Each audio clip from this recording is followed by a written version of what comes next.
So look, the Beach Brothers Show is a show where we deal with Virginia business and politics.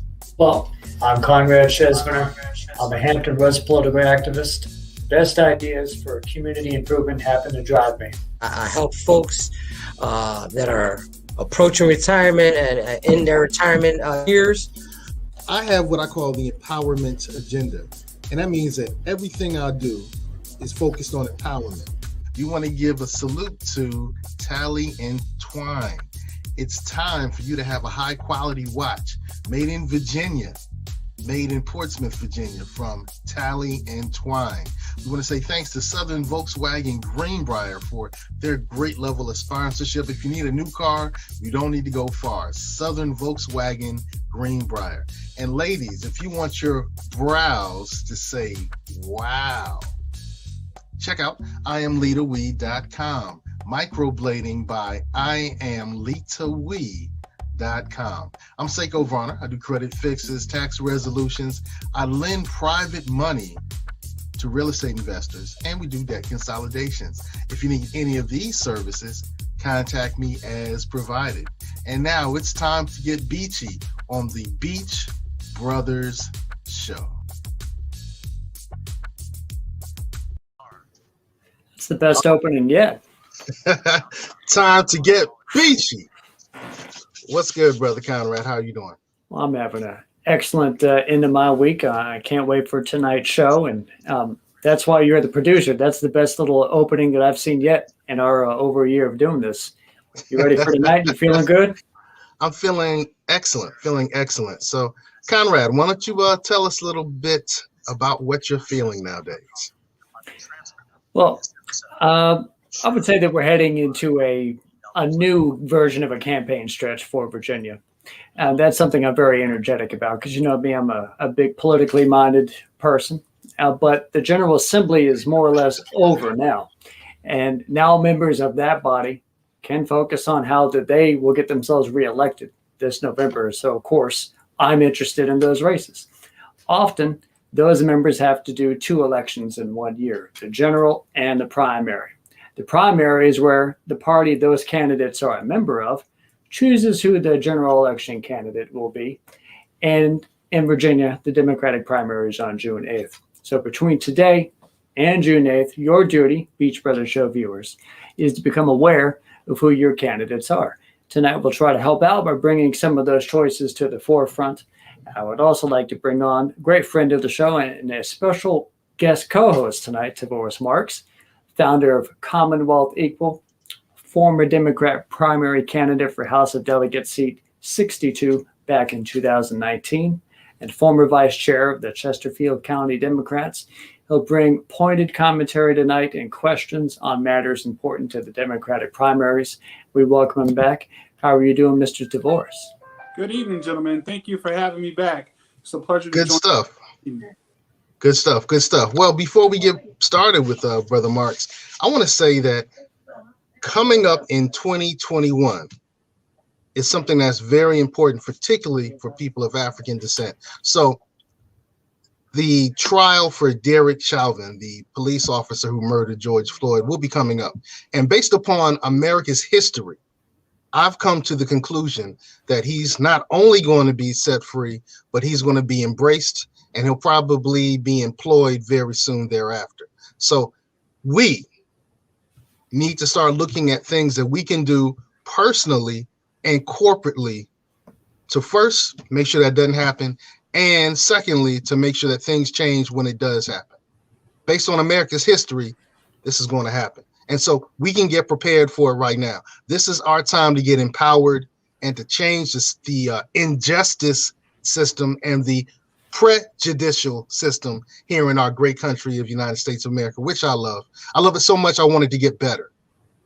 Exactly. I love it so much I want it to get better. Look, I have two children, and I discipline my children not because they did things wrong necessarily, but because I wanted them to get better and stop doing things and in the future think about things. So I discipline my children, and that's what we're going to have to do with our great country, the United States of America.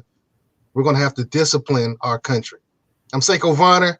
I'm Mr. Empowerment Agenda. Salute that. Mr. Marks, it's on you, brother. Hey, good afternoon. Well, good evening. Good evening.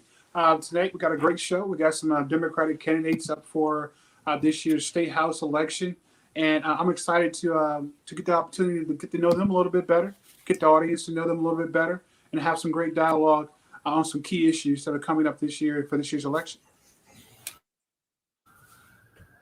Let's see who we got on and welcoming tonight for our special guest, hailing from Portsmouth and looking to run for the Democrat nomination to the 79th House District seat, representing parts of Portsmouth and Norfolk. We have on Dante Walston. Hailing from Norfolk and looking to run for the Democrat nomination for the 89th House District seat, representing parts of Norfolk, we have on Hannam Kinder. And hailing from Virginia Beach and looking to run for the Democrat nomination to the 82nd House District seat, representing parts of Virginia Beach, we have on Victoria Tori Luevanos. Candidates, thank you for coming on the show. Let's get beachy tonight. How are you guys doing? Great. Hey, good. Doing good. Good evening. Good evening. Glad to have you guys on tonight. I hope you're energized and ready to talk about why you want to run. So first, tell us a little bit about yourselves. What do you guys do for a living? Tell us about the district that you're from, where you like to hang out and help with around the area. Let's start off with Miss Hannah. Sure. So for a living, I'll start there. I work for a wonderful organization called Factory Farming Awareness Coalition, and we educate students and adults. We work in K through 12 schools. We work in universities as well as corporations, and we educate everyone on the impacts that our food system has on as many issues as they care to hear about. So we can talk to them about women's rights issues. We can talk about immigration. We can talk about communities of color and low-income communities. We can talk about animals, the environment, whatever they want to hear about. So we just want to educate as many people as possible and uplift them to make more sustainable choices. So I'm really thankful to work there. What I do for them is I work on policy. So I both work on signing on to federal and state level legislation associated with factory farming or industrial farming, as well as overseeing change within those corporations and schools that we work with, trying to help them implement cleaner, healthier, more localized, hopefully plant-forward foods. I live in Norfolk. I've lived here for the past almost 5 years. I love living here. And I don't know, I live in Ghent. I hang out in between downtown and Ghent. I love going to the ocean once it's warm. And in terms of helping, I like to help wherever I can, wherever there is a need.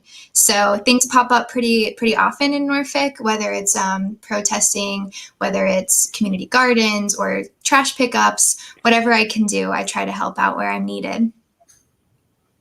All right. Thank you. Thank you, Mr. Dante. Hey, good evening. I am Dante Walston, born and raised in Norfolk. I have been in Portsmouth now for about the last 5 years. I was brought to Portsmouth via the Port of Virginia. I am a member of the ILA. Happily, I can say I'm a union man, and I have been for about the last 7.5 years.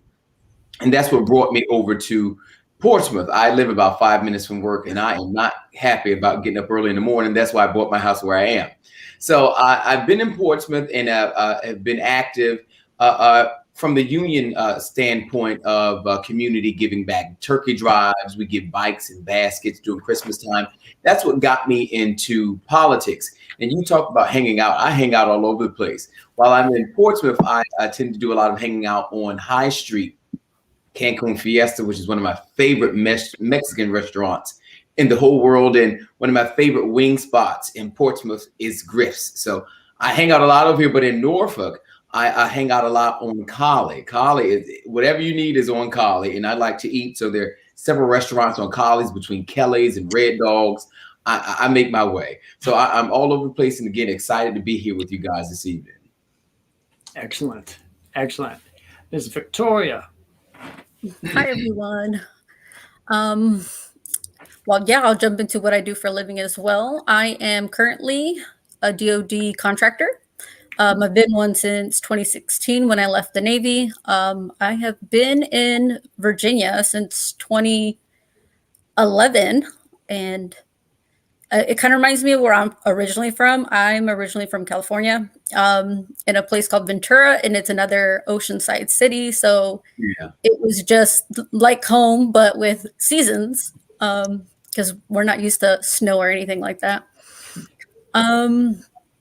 Virginia Beach area, I like to hang out. The Green Cat, sometimes they just have exceptional vegan food. Oh, yeah. I love restaurant hopping. I try not to go to Shore Drive as much because it does get pretty busy in tourism areas. So we try to go to those hidden spots we have out here. Um, try to. I don't know much else. I'm a homebody, so I really just try to pay attention to the things that go around in the school district, because I do have 2 children who are in the school. I try to keep current on what veterans are going through in our area and the events that they have, and how, the VA Hampton is working with us, and what opportunities do we have here with us. And I've always had a long passion for volunteering. I have been volunteering since I think like 9th grade, from mentoring to USOs to the Children's Hospital here, Boys and Girls Club. I was just raised that way. Help your community, lend a hand in your community, have compassion, empathy. You never know. Everybody comes from different places. Yeah. Oh yeah. Oh yeah. Great. It's a refreshing to hear a lot about where you guys come from, what you guys currently do. But let's dive into the reason why we're here this evening. 2021 is a big year here in Virginia. Every year we have elections. This year we have a big election. We're going to elect a new governor. So of course, a high turnout for this year's election. So let us know a little bit about what drove you to choose this year to come out as a Democratic candidate and run for a House seat. Let's start this time with Mr. Dante. Okay. Again, yeah. This is going to be a big year. Last year was a big presidential year. This is going to be a big gubernatorial year for Virginia. I think that was one of the reasons that prompted me to jump into the basket of candidates for the 79th district. The other thing is we have a current leader who is in the House of Delegates that is not in touch with the people or the majority of the residents in the district. We need someone to represent this district that will be progressive thinking, that will bring the people whom he or she serves to them to get their issues, to get what they need resolved and fought for in Richmond. And they need someone that knows about the problems in the area. Our current delegate is only interested in big donors. And I don't know how progressive everyone else is, but I'm all about little dollars and investing in the people that I serve, not the big interest. And our current delegate, unfortunately, he's only for big energy and big dollars. And I'm all about the little dollars and the little people, because those are the people that keep us elected. And those are the people that need the most help, not the big money interest. And I think that was really what made me want to get into it. I don't want to take up too much time, but the other thing is we need someone that will be protecting worker rights. And our current delegate has not been. And that goes to my union side, and that goes for people in general. COVID has really shaken up the workplace, and our workers should be protected. And it bothers me that our representative is not about protecting the workers. So that's what launched me into this race this year. Excellent. Ms. Victoria, why do you want to run this year? The past few years have really shown me that we lack leaders with empathy and compassion, and politics is very much running in an unprofessional direction. I grew up thinking public servants were people who worked for everyone. Like I used to think these are the most professional and accredited and smartest people. And, what we've been experiencing these past few years has not really been showing that. And I've always had a need to serve. That's why some people join the military, and we just want to do something. And I knew leaving, I would want to serve in a more direct way. So I changed my degree to political science to try to learn the responsibilities of government. And I started following our delegate, and these past 2 years, I have seen a lot of no's on bills that would actually help the people who are unemployed, the children in our schools, workers. So I was just like, why not me? You know, I've done the work, I've done the schooling, I've lived many life stages. I didn't come from very nice places. I came from very poor areas. And so why not? I know what the problems are. I know the problems people face and the hardships. And, you know, I grew up with immigrants and diversity and poverty. I would say I'm a welfare child. You know, that's from as long as I could remember. We've been on government assistance growing up. So I know it's not people don't want to do it. It's people need the help and the leaders need to step in. And we can't just let people drown because they're not in our party. Right.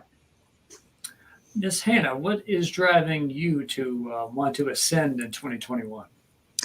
Yeah, I love this question. And I think that the things I say will probably mimic what Dante and Tori have already said, but I just see so much area for growth, especially within Norfolk and Hampton Roads at large. And especially with this past General Assembly session, you know, I decided to run before that, but I am very frustrated after this past General Assembly session. I just don't think that it went far enough. We did make some good progress. I don't think a lot of the bills went as far as I'd like them to go.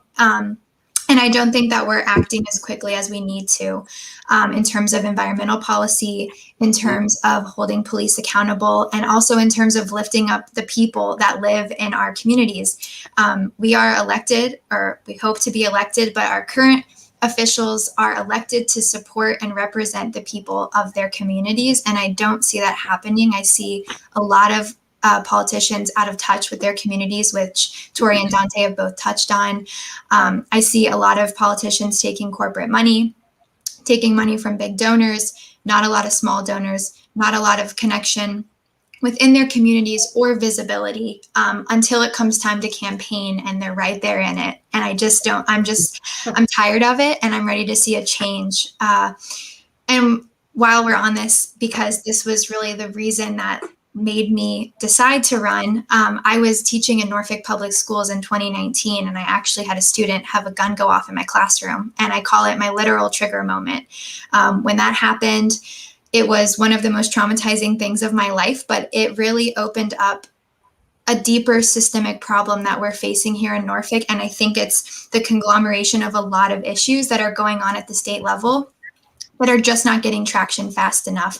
And a month after that, another one of my students was shot and killed outside of, not in school, but over the weekend. And then COVID happened and they went home and they, you know, I knew that a lot of them don't eat, they don't wash their clothes when they're not in school. The schools provide a lot of that for them. And I think a lot of people need a lot of help and we're just not moving fast enough at the federal or the state level, and we need to start helping people. That has to be the top priority. Hey, if I can ask one follow-up question, particularly for Hannah and Dante. You both are currently in Democratic districts. Hannah, 89th, I believe, with Jay Jones, who's running for higher office. Yes. As the Attorney General. And Dante, you're also in a Democratic district. I wanted to follow with a question to you two. What specifically would you do differently that's currently being done in your district? That's in seats that are currently held by Democrats. Hannah spoke about, we made some progress in the legislative session this year, but a lot of people feel that Democrats didn't come full circle on their promises they made during their campaigns, particularly on some progressive issues. So starting with Hannah, can you give us a little bit more information on what specifically would you do differently in your Democratic district to fight for the individuals in Norfolk? Yeah, that's a great question. So the first thing I want to point out is I know in his current AG race, Jay has not taken any money from Dominion or coal companies, but his delegate account did, and it's still in there. It was never refunded. So I want to start by not taking that money. I've taken, I think now 5 or 6 pledges on campaign finance and good governance that I will not take that money. I want my campaign to be run by people. I want it to be representative of the people and the interests within my community. So that has to be first and foremost. I think that that's really a big problem in our state at wide, but I think locally as well. The other thing is I really want to bring, again, people's voices up. And I believe in the power of community. I believe in the power of everyone working together. And so something I'm currently building that I want to put on my website that if I should be elected, I want to keep on my website would be some type of surveying system so that people in the community can give their voices on things that are going on, bills that are coming up, things that they want to see done, and really letting that drive the actions that I'm taking along with the things that I find to be important as well. I've lived in Norfolk on $20,000 a year. I've been a young woman in Norfolk. I've experienced gun violence firsthand multiple times within Norfolk. I see flooding. I see these problems over and over and over again. And I just want to see someone in office that's more in touch. And I think we need a stronger progressive voice at the state level. Jay, he votes pretty progressively. I mean, there's a few times I disagree on the way he votes on things, but for the most part, I do agree with the way he votes. And I know we're going to get to it later, I think, about talking more about the cannabis law that was just passed. But, he voted yes on that. He voted yes and to further criminalize people, and unfortunately, younger people and people of color. And that is our district. We have to do better for the people that live here, and we have to continue pushing to make sure that people are having their needs met and that they're not falling between the cracks for personal, political gain, whatever it might be. Thank you for that. Dante, tell us a little bit about what you want to do out in Portsmouth. Okay, well, Portsmouth, Chesapeake, and Norfolk, but I'm going to, it's a big district. I'm going to tag on to a few things that Hannah said, but it's truly the gentleman that currently holds the seat ran a few years ago, about 6 years ago, on a progressive platform, and it's sad to say hasn't gotten any of those things done. But the first thing I want to do is to reconnect with the constituents. Again, a lot of these people in the House of Delegates and in the Senate State House, that they just lose their connection with the people. My office, my team, and I, we will make it a concerted effort, not just during election time, but year long, to stay connected to the constituents. I want them to know what is going on in Richmond, and I would like to know what their input is on what should be going on and votes that should be taking place. We have to keep that connection with them. Because I'll tell you this, not to get too far off a track, but going through the neighborhoods, the last couple of weekends, I've been with friends and team members, just walking, finding people running, finding people walking their dogs, and asking them, do you know who your delegate is? And it's sad to say maybe out of 10 people, one person knew who their delegate was. And that's because, again, they have lost their connection with their constituents. So that's the first thing I'm going to do. But several other things I want to do. I'll just give you two. We've got to combat flooding and climate change. We're coastal, so we see it first. I'm from Norfolk. I live in Portsmouth. If it drizzles, it floods. We need legislation in Richmond that will update our sewage and drainage systems. I was walking through Granby last week, and one of the gentlemen that I got signature from, thankfully, he was saying to me, he says, well, Dante, they changed the streets and they lifted this and they did that, but now the water comes straight to my house instead of into the ditch. Those are things that we need to have legislators in Richmond fighting on, not fighting for dominion and fighting for big interests. We need to fight for the little people that need the help. And the other thing, the person that I'm running against, the delegate, he has not fought for criminal justice reform. My area is quite mixed, but criminal justice reform is statewide, and we need people in Richmond fighting for the rights of all of our people, not just the people we serve. That's statewide. But those are two things I'm really going to press for. But the climate change, my delegate has, I guess, kept his mouth zipped about it, but we've got to do better. And those are two things I'm going to push for, but definitely reestablishing the connection with the constituency, because they need to know who we are and what we're trying to do for them in Richmond. Thank you for that. All right. Okay. All right, Seko, I think you wanted to jump in with some viewer questions. Yeah, we've had a couple of great viewer comments. We had one from Jeffrey, who's it looks like he's running for HD 81. And he says this election needs to be about the people and not scare tactics. Interesting. Yeah. Okay. All right, good. Andrea says, Dante, thank you for running. How do you feel about Dr. Seuss being canceled? That's intriguing. You know what? It's a topical question. Oh, yes. Well, I can answer that. You know what? Let me tell you, we are living in a very sensitive time, and I am not for offending everybody, but as a product of Dr. Seuss books, I have a table full of them in there. My niece, I don't let her sit down and watch TV before she reads me a book, but I do understand that it's quite controversial. I am a former school teacher. I didn't teach any of the academic stuff. I taught music, but everything we incorporated. So I'm all about getting children moving forward. And I understand that there recently has been, I said, oh goodness. Do you wish that a picture with the hat on?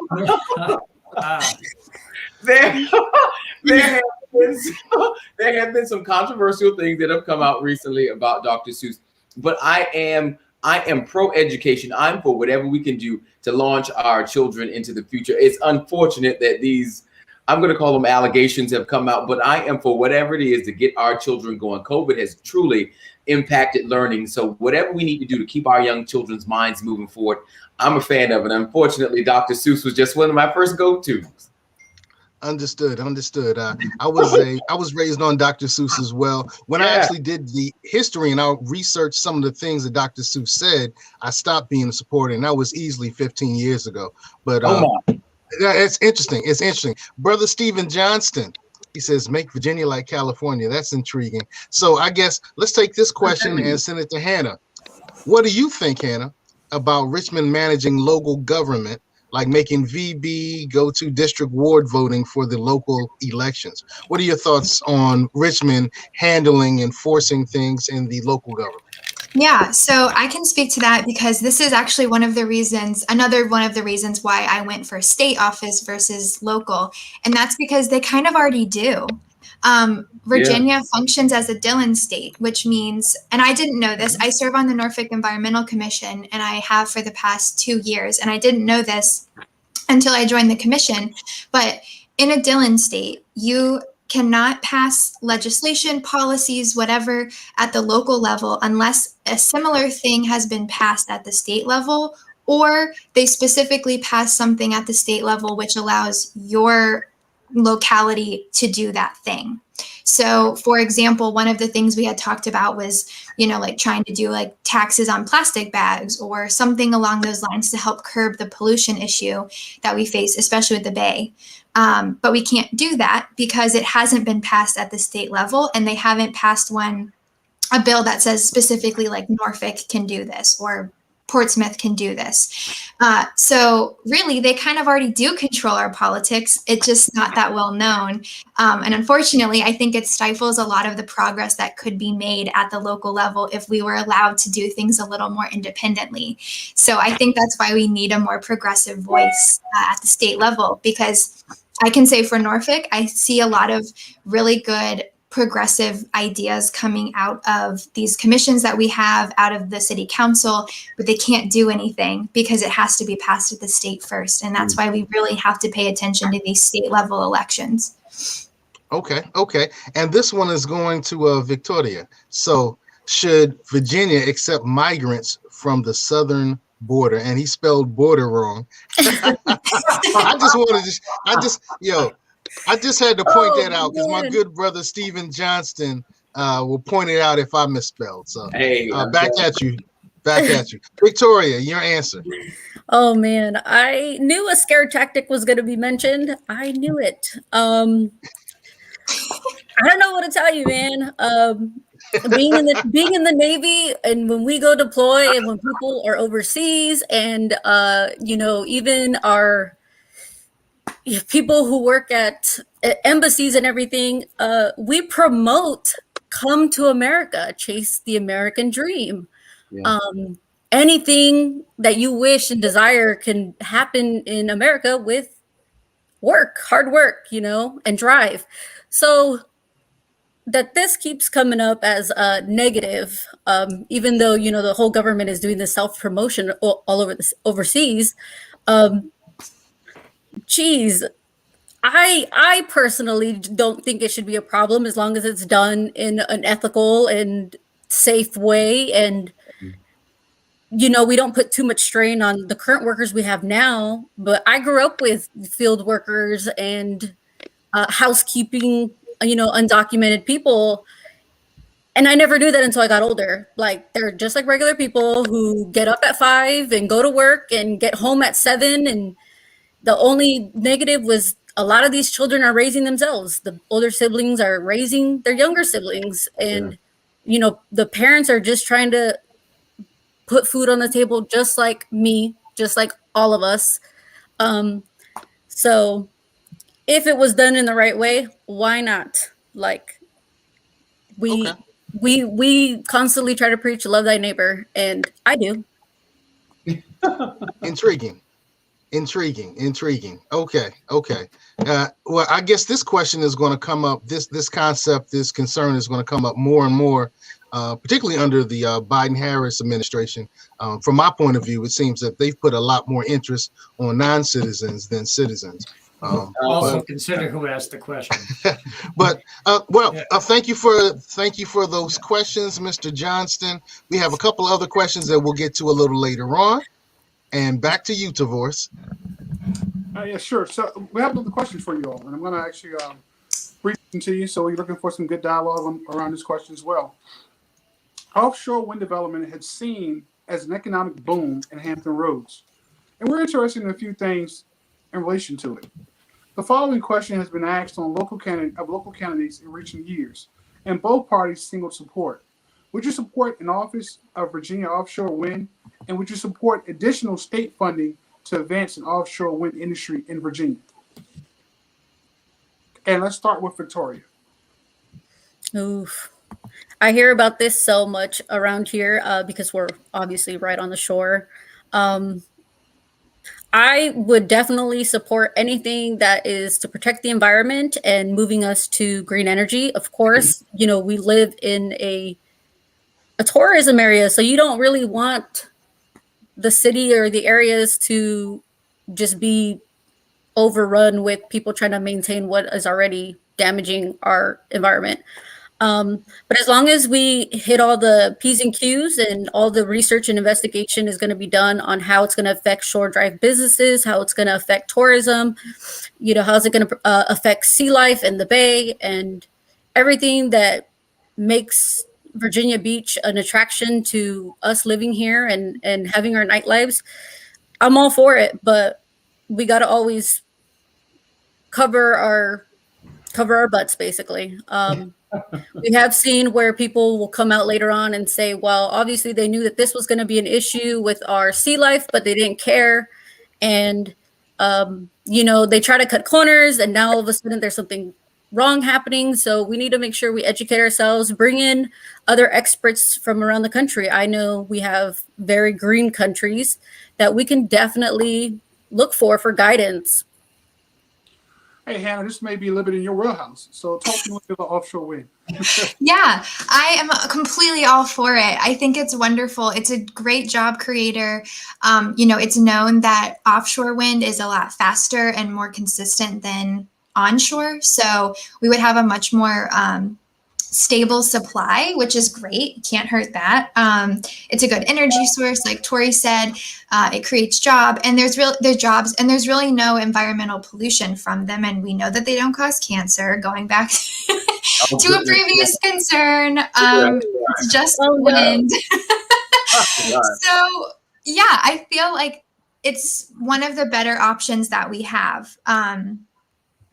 That's all I really have to say. I'm in support. There's so many good things that come out of it. It creates so many jobs. My dad's side of the family is all from coal country. They all still live there. I'm the granddaughter of a coal miner. And I know that their biggest fear with this push towards Green New Deal, which, I'll lightly say push, but this idealism behind the Green New Deal is that they will lose their jobs. And I think that is a key piece that we need to think about. A lot of my family, they don't work in the mines anymore, but they work on creating machinery and the construction equipment that goes into that mine. And so if we can focus more on things like offshore wind, solar, we can move those companies from producing mining materials and mining construction equipment into making pieces for those solar farms, making pieces for wind. And I think that that's what we really need to do. We need to start reaching across the aisle, hearing what people are actually afraid of. I don't think it's that they're anti-green energy. It's that they feel like they're going to be left out. And historically, that tends to happen. People just get left behind. And that's been a story of Appalachia. And I think it's starting to become a story here in Hampton Roads. A lot of people are getting left behind. And I think this would be great across the state. Great. Hey, Dante, so talk to me. Do you support I'll tell. I'm sorry. I had some kind of feed in the background. Are we still on the same question? Yes. Do you support offshore wind, and do you support an office for that with state funding? Absolutely. Listen, being a union man, I'm all about bringing jobs to my folks. And it's funny. I was on a call a few days ago, and I told them how I feel about renewable energy, and I mentioned wind energy, and everyone set up. They said, "Well, will that bring more jobs?" I said, "It will if you guys get me to Richmond." So I am absolutely, But no, it goes again when we talked about climate change, and it brings. We've all mentioned jobs, but it will bring livable wage-paying jobs. Minimum wage is not going to cut it. I was just getting some signatures early this afternoon, and I was saying that to some people. Who can possibly survive off of $725, $750 besides maybe high schoolers that stay at home or college students who mom and dad still take care of them? So I'm excited about bringing clean energy jobs that will benefit the area and that will benefit our country. I really think Virginia, we have the potential to really lead the East Coast in bringing clean energy. We've got to show them. We all saw what happened down in Texas, and they wanted to blame everything on the new Green Deal. But if we really show them how things can be applied the right way, I think Virginia, with the right people in the driver's seat, we can really be a leading example for the country. Yeah, it's funny you brought up Texas because they pointed to how the wind turbines kind of froze up. Yeah. But they also did not explain and say that, hey, we didn't invest in the actual proper equipment to make sure. Can we talk after? But yeah. They forgot to say we're unregulated. Oh my goodness. Because Texas is a whole nother story, but we've got to invest in our people, and I think that'll be something that all state legislators agree on. But there's always going to be one that won't agree with it. But I think that's great jobs that could come to our folks, and that's pushing us further in the right direction when it comes to climate change and combating it. So I'm all for it. Bring the propellers. Let's go. And if I can interject here, these are the things that a lot of progressive leaders have been talking about. Yeah. We want to make sure that any deals, any bills, anything we pass has these protections for you guys. If this means, funding for you guys to get training to work in these new green jobs, we would support that. Why not? It's kind of like whenever your job gets taken over by a new contract or something, they just have you reapply, but you're learning the new skills to go right back into your same position. Right. So it's all about, we want to make sure that security and stability and education and opportunity is instilled in these bills. Mm-hmm. And it's always going to be protecting the workers. You sacrifice your body the most. And if something goes wrong, there's your income. Here comes the medical debt. Right. True. All right. Now, there's another side to the energy industry. Oh, yeah. Especially in relation to Dominion. We have corruption due to their moneyed interests. I have no doubt many of your opponents might see a Dominion check or two. Hey. Their industry is quasi-public-private, but also a monopoly. Lastly, there's a word that the Republicans will run and hide from. It's intersectionality. With things like the failed Atlantic Coast Pipeline, there are intersections of poverty, ecological devastation, and systemic racism that end up being manipulated by those moneyed interests. Do you wish to be conscious of all of that as a Virginia legislator? Victoria? Of course. I didn't even think that would have to be a question asked to a public servant, somebody who wants to be a public servant. If you do not want to work for the betterment of everybody in your state, don't run for office. You know, the standard shouldn't be you should suffer all your life, and maybe if you get the opportunity to success or, you know, stability, like, oh well, no. And I've seen it all, I swear. When I first got stationed out here back in 2011, I faced racism, and I was very surprised. We were walking around Shore Drive, and somebody asked me if I was a derogatory term, and I was like, what? You know, living in California, I have seen the treatment of immigrants by citizens. I've seen Black and brown communities fighting. I have seen, you know, Black, white, and brown communities fighting, the way that our Asian residents have been treated this past year due to being falsely linked to COVID. You know, we're a melting pot. People need to still remember that. We have people who come from all over the place. We have the culture, the food in all states. I feel like it's kind of ridiculous if you're a leader and a public servant and everybody isn't on your mind. Right. Mm-hmm. Good point. Hannah? Yeah, I don't think I could have said that any better myself. And so I'll just go off of that because that was everything I would have said. And that kind of links back to what I just said previously. I think there's been I think part of the problem with political divide right now is it's become, you did this to me, you know, Democrats did that, Republicans did that. And sometimes that's completely true, and it's deserving on both sides. And I think that's the beauty of what I've been seeing with progressive politics and progressive leaders is that they truly are mindful of everybody. It's not just to win the vote. It's not just whatever, you know, you can see in the way that they advocate at the podium, the way they advocate in the streets. They are there for every single person. And I think that that's something that we have to continue to be conscious of. And like Tori said, if you're not going to think about everybody, then why are you running?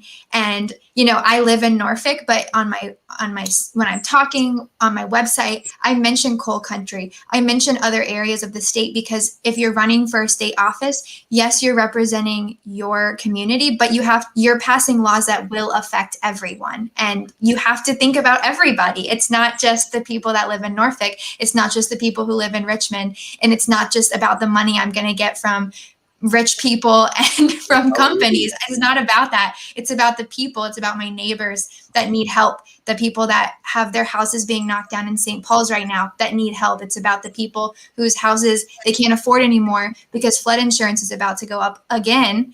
And now they're stuck in a house in a city that's flooding and they can't afford to move and they really can't afford to stay. We have to do something. We have to get money out of politics. We have to speak up for everyone. Okay. Dante, your thoughts? You know, I'm going to try not to be too long-winded with this one, but I've got to say what Hannah and Victoria said is right on. But could you guys imagine what our state legislature would look like if everyone that was not interested in their constituents weren't there? If those people that were bought out by the big banks and the big industries and all the big, all those big money donors, if they were pushed out of Richmond, I mean, the halls would be hollowed out. It would just be a completely different place. But my point is, we're sent there to care about all of our individuals, all of our constituents, rich, poor, middle class, whatever it is. We're not sent there just for a group or just for a big bank or a big donor. So I couldn't see myself trying to be elected and only pleasing one or two people or one or two persons or groups. So I'm all for pushing Hampton Roads forward and pushing our state forward. But, you know, of course, our priority has to be our district. But let's bring the whole state together. And again, there are going to be, again, I don't know, Democrats, more moderate Democrats that don't want to work with the progressives. There are going to be Republicans that don't want to work with the Dems. And, you know, I always say, oh, that's just DC. No, it happens in Richmond as well. So we've got to be all willing to work with both sides and work for all of our constituents, not just big energy or big donors. And I'm all for doing a good fight for all of our folks, not just the handful that can cut the big checks. Agreed. Good deal. Good deal. Now we got a question from Stephen Johnson. Dominion Energy is the largest investor in renewable energy. Seeing what happened in Texas, shouldn't we have both trigonal power and renewable energy sources? Who's it going to start with? Is it me? Victoria? Anyone? Who's going to make a face, guy? I'm sorry, I didn't direct at anybody in particular. If anything, I thought Virginia was already on its way in investing in renewable energy. I know a lot of homeowners and renters are really trying to get away from the grips of Dominion. And their move to try to seem environmental friendly can be seen through. We all see the reality of what could happen and what will possibly happen. But also what I already knew is that most of the states are already protected if we have problems like what happened with Texas. Texas just seems to be the only one by themselves out of all the states we have who are not in, I can't remember what it's called. I'm sorry, I blinked out. Basically, the separations of what we have, the East Coast energy and the West Coast energy. And Texas is by itself. But that is one of the main missions of progressives is let's get more reliant on renewable energy sources. Let's move away from basically the failure. There was no plan B in this. So we want plans A, B, and C. And I honestly just thought we were already working on it. Okay. Anna? Yeah. I think the problem in Texas was more that they didn't want to be regulated. That was really where it happened. That's where it fell through. And I see the need maybe to transition away so that we don't get into a situation where we're not equipped for our green sources to handle random climate change related, weird freak storms like what happened in Texas. I think that's a very rational thing to maybe consider. But the regulation is important, and that's why that exists. We have regulation and rules because sometimes they really are important. You have rules because you need them. And, as a previous teacher, I know kids don't want to listen to the rules, but we have rules for a reason, especially in a science lab. So then we're living in one big science lab here in the world. So there are rules for a reason. Regulations are important. I think we have to take that seriously. And just briefly, because Tori mentioned it and it sparked a conversation I was having earlier today, I'm excited that Dominion is seeming to try to move towards green energy. I think that's great.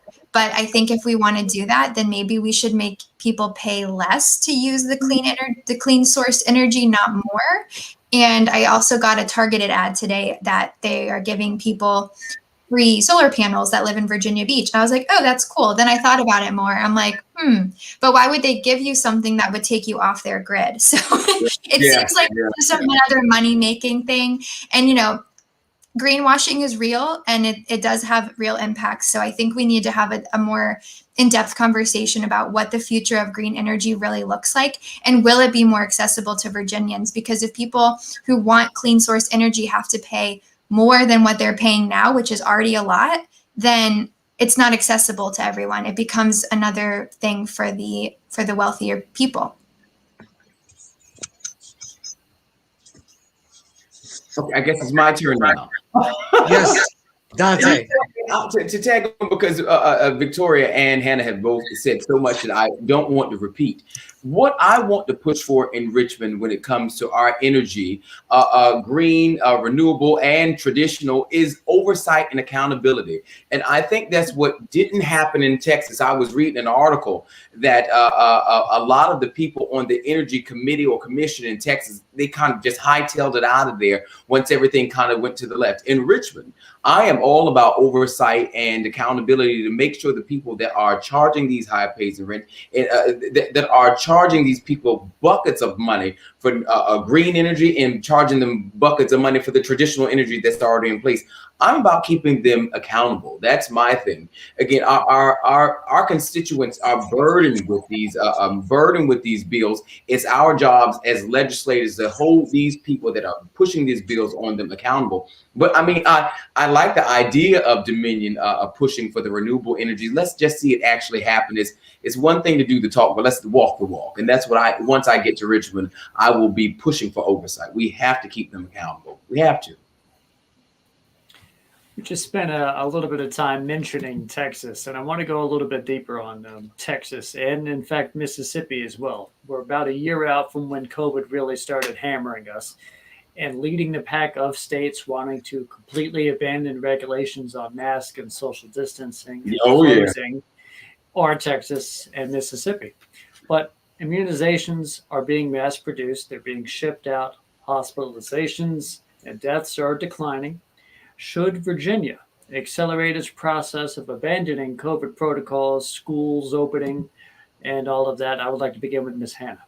Sure. I think personally, I would like to see more people vaccinated before that happens. I do know our rates have been going down. There have been less deaths, and that's great. But more people need to have the immunization, I think, before we talk about opening back up. And I'll just talk to schools specifically, so I leave space for everyone else. But I know, kids need to be back in school. I mentioned it earlier. Some kids only eat, wash their clothes, and have a safe, supportive environment when they're in school. So we need to make sure that we're getting kids back. And I know teachers are ready to go back too. A lot of them have been quitting. A lot of teachers are just burnt out. They're done. And we can't have a failing education system. Teachers had a hard time before COVID. It's only gotten worse. But those groups need to be prioritized. The children going back to school, as well as their teachers and support staff. They all need to be immunized so we can get them back in school. Let's get more people with the vaccine, more people with continuing to wear masks. Until everyone's fully covered. So yeah, acceleration I'm okay with as long as people are getting vaccinated at an accelerated rate. All right, Mr. Dante, how should Virginia go? I'm all for pushing forward through for the vaccinations. I'm all for accessibility. I was just on Joy Reid Friday before last, talking about the accessibility to it and pushing it on our citizens. We have to have access to it. As a matter of fact, I'm in the waiting line myself. So I'm all for pushing that forward. But what I don't want to rush is the school openings. I'm a big education guy. I am all for having our teachers ready, our school staffers ready, and our young people ready. But we have to have the funds in place for them to be ready. We can't just expect for them to take off like a wild batch of horses and hope for everything go, it's unfortunate that some leaders want to rush these things, and we have to, not only the staff and the teachers, we have our young people to worry about, because once we get up in age, they're going to be the folks taking care of us. So I am not for rushing that. I am for rushing the vaccination process. We need to get as many people vaccinated as possible. And I'll tell you guys, I am not a friend of needles, but I will bite this one. So I'm just going to have to take it. But I am for accelerating that. But school rushings and going back to 100%. And then I don't know if you guys know the Texas governor, a few days ago, was like, well, let's just throw the mask out. No, that's not good. That's not good leadership. So I am not for putting people's lives at risk. Let's rush the vaccination, but let's take our time getting our schools and our young people ready. And Mr. Invest. This might be an inappropriate joke, but whenever the Texas governor said that, it reminded me of back in the day when they said, "Let's burn our bras," and I was all like, "He's going to come out and say, let's burn our masks," and I was just like, "Oh man, sorry, my mind." I'm here with it. As a parent, so I can maybe provide some insight, because I know I'm part of a few groups of parents and teachers who are having this conversation with each other and addressing teachers' rights, mistreatment of teachers, basically the lack of care, of taking care of them at school, and not really comprehending that exposing them at school is going to expose them to their kids, to their families, especially when you have that fear of, I have it, I don't show symptoms. I personally opted to keep my kids home all year, and I am one of the few lucky people who got to do that, because we know job and income stability isn't 100% guaranteed. A lot of people got laid off, and as we saw, a majority of the people who quit or got laid off were women. So we have a lot of single mothers, and we know that was also causing suffering. But no, we should not be rushing this process. We want it done right the first time. We don't want to keep going through these phases where we're good. Oh no, we have another outbreak. We're good. No, we have another outbreak. Like, Right. We're all tired of wearing masks. Everybody could agree with that, but we want to just be able to go back to normal life in a healthy way, in a safe way, where we won't have to worry about, if I get sick, then I don't have money, then my kids don't have food, then, you know, it's hard to get a job because of the times we're in. I'm going to lose my house. I don't have transportation to go anywhere. This is causing a lot of problems for working people, lower class, very laborious jobs. It's exposure. And just saying we don't care because that's what you get paid to do is the totally wrong way to look at this. I have been thinking of so many things we could have done to help people here, to help the students, to help why couldn't we get buses, to go around to children's, pick them up, go get them lunch, come back home in a safe distance way? Why couldn't we provide with school funding, hotspot internet to people who don't have access to internet? That's what we could be using our funds for. And, everybody was just, we want to open schools. We need to get schools. Kids need to be in school. Yes, we understand that. But I'm not going to try to sacrifice my children because I want them out of the house or they need to be in school. No, I am going to make sure I can do everything possible so that they could return to a safe environment. I can return to a safe environment. We can go into any store and not worried about, who's being exposed, who can I expose, how are my children affected. This is such a long mental game, and there's so many aspects, and there's so many concerns, and I think we could all just agree we're tired. We are tired. So let's just do this right the first time, and let's go back to normal. Right. Yeah, I'm not even quite sure if Texas and Mississippi should be the individuals we should be looking at. They can't keep water on. And towards the bottom is vaccination, getting needles and arms. So yeah, I totally hear you guys' concerns, and I think they're very valid. But I think with the only state that's led by a governor who's actually a physician, I think that Governor Northam is making some pretty wise choices. Right. And so we have a good question for you all. And the COVID relief bill is just floundering in the U.S. legislature right now. Those $2,000 checks out the door immediately, a promise made on January the 4th, are down to $1,400, and now the debate is whether to cut off who gets them. The three of you are young progressive Democrats.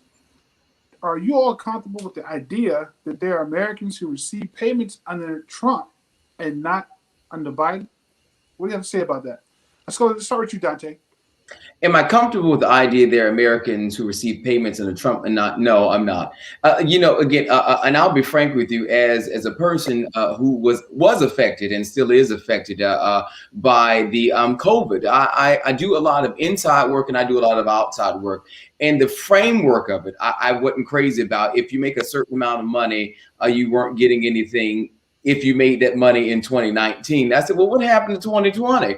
Everyone, it's like, what? Who's thinking of this stuff? And I don't want to get too much into DC politics, but again, back to what we were just saying, we're not elected just to work for a handful of people. We're supposed to be here trying to work for everyone. Why punish the entire group for a handful? And I am for everyone that is in assistance getting some, especially those that aren't working. I'm grateful to say I'm back to working more than a little bit, but I'm back to working. But I am all for supporting the American people, because we still have a ways to go. 10 million people are still out of jobs. And I don't know exactly how many out of Virginia are under that 10, but I'm sure it's hundreds of thousands. We have bars that have been open. There have been a lot. I don't want to go into one of my soapboxes, but there have been so many mom and pop shops that have been affected by COVID. There's so many people that need those checks, and there's so many programs. I don't know if I've mentioned it, I'm a big advocate of small business. I have a few things of my own going on, but I support mom and pop businesses. And there's so many people that have been affected by this, and for it to get caught up in, oh, well, these people don't get it. And no, I think everyone should get a check. Listen, those checks go back into our economy, which boosts everything. Let's get things. Oh, I love it. I love it. But let's get things flowing, and we have time to fix the errors of our ways. And we're going to be fixing the errors of the Trump administration for quite a while. But let's get money back into those Americans that can't keep their lights on, that have car notes to pay, that need food in their refrigerators, and we're punishing those because of a few that, oh, well, they make so much. And no, let's give everybody a check that pumps back into our economy. That's where I stand on the thing. Let's cut checks. Cut them. Hannah? Yeah, that's great. And I agree. I think the phased approach of how much you get is based on how much you earned, it was silly. And yeah, basing it off 2019 doesn't make sense, because if all these people lost their jobs, millions of people in 2020, they're not making that money anymore. And also, if the minimum wage, if $15 per hour is really, honestly, it's just an agreement. I think it should be a lot more. It should be closer to 22. I read an article today about the math behind that, and really it should be much higher than 15. But if the minimum wage now is $7.25 in most places, and then that means a whole lot more people who are not making minimum wage and may not be on the list. That means so many more people needed more money that didn't get it because they were in a higher income bracket, based on a system that is already, we know, flawed, because they should be making at least $15 an hour, and they're not. So yes, I think that was ridiculous. And I think this is another reason why there's so much distrust within the with Democrats, because there's so many empty promises. It happens every single time. It's exhausting. It is exhausting. And I'm really tired, of being a progressive Dem and being looped in with the people who make these empty promises, because I'm frustrated with it too. It's exhausting. It leaves people behind. And this is why nothing's getting done.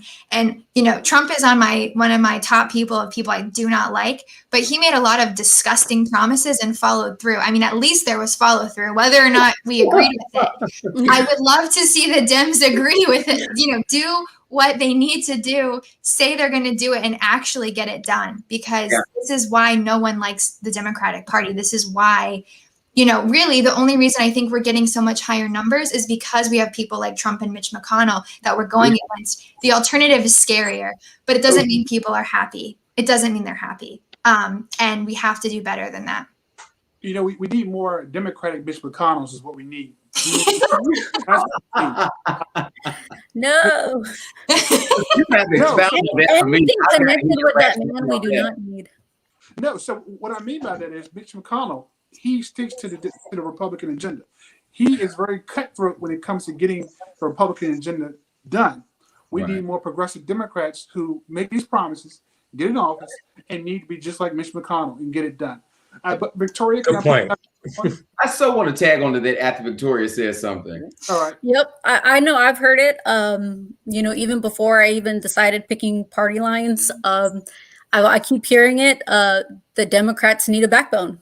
Yeah. You need to fight. You need to stop being the nice guys. Stop meeting in the middle. I'm sorry, but whenever the betterment of us is at stakes, there is no meeting in the middle. Like that has been the long history of trying to play the nice guy, trying to be the party that follows all the rules to the T and is the example.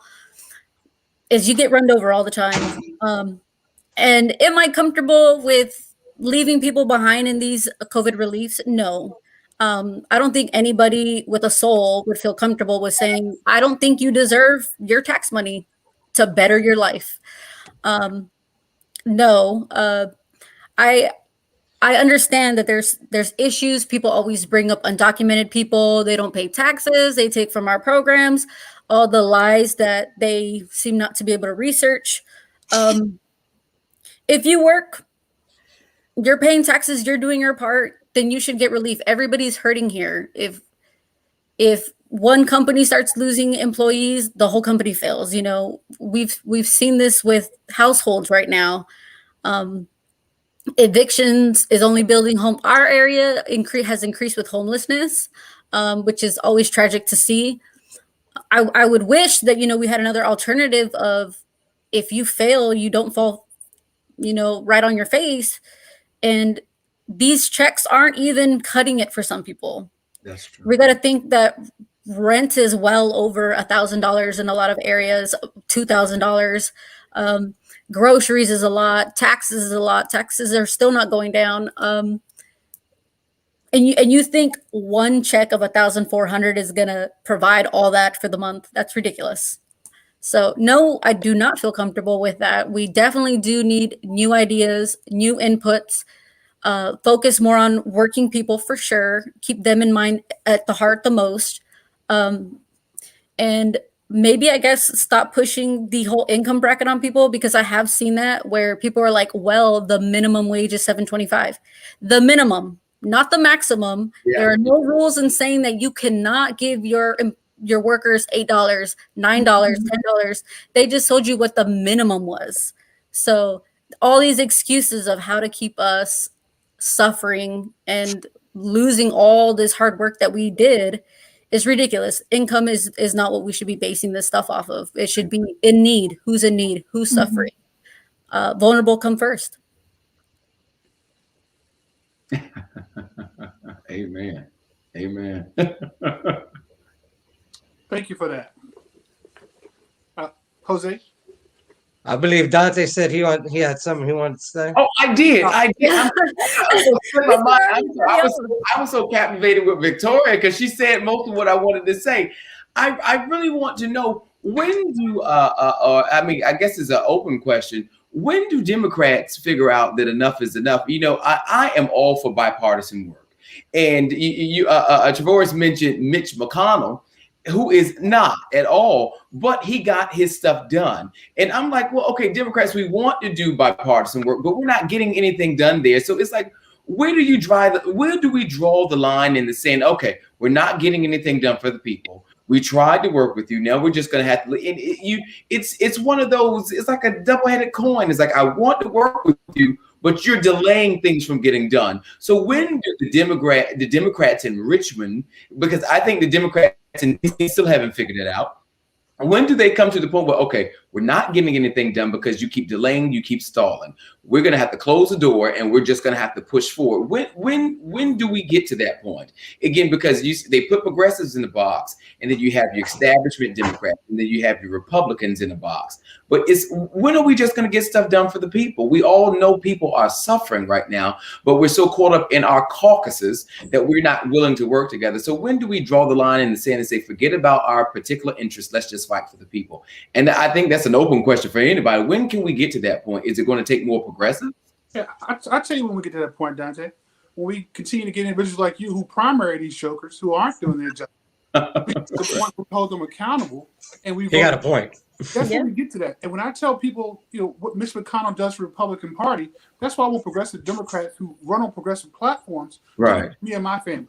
Because, prime example, this legislative session, Democrats controlled every chamber: House, Senate, Lieutenant Governor, Governor's office, AG's office. There's no reason our progressive agenda could have not been accomplished this year. Not bits and pieces. That we give you this, we give you this later. That's right. This year, we give you this later.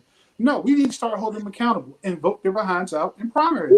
You're talking my language. There you go. That's how my language now. Exactly. But we all know where that comes from. The stem of fear losing their donors. We know this.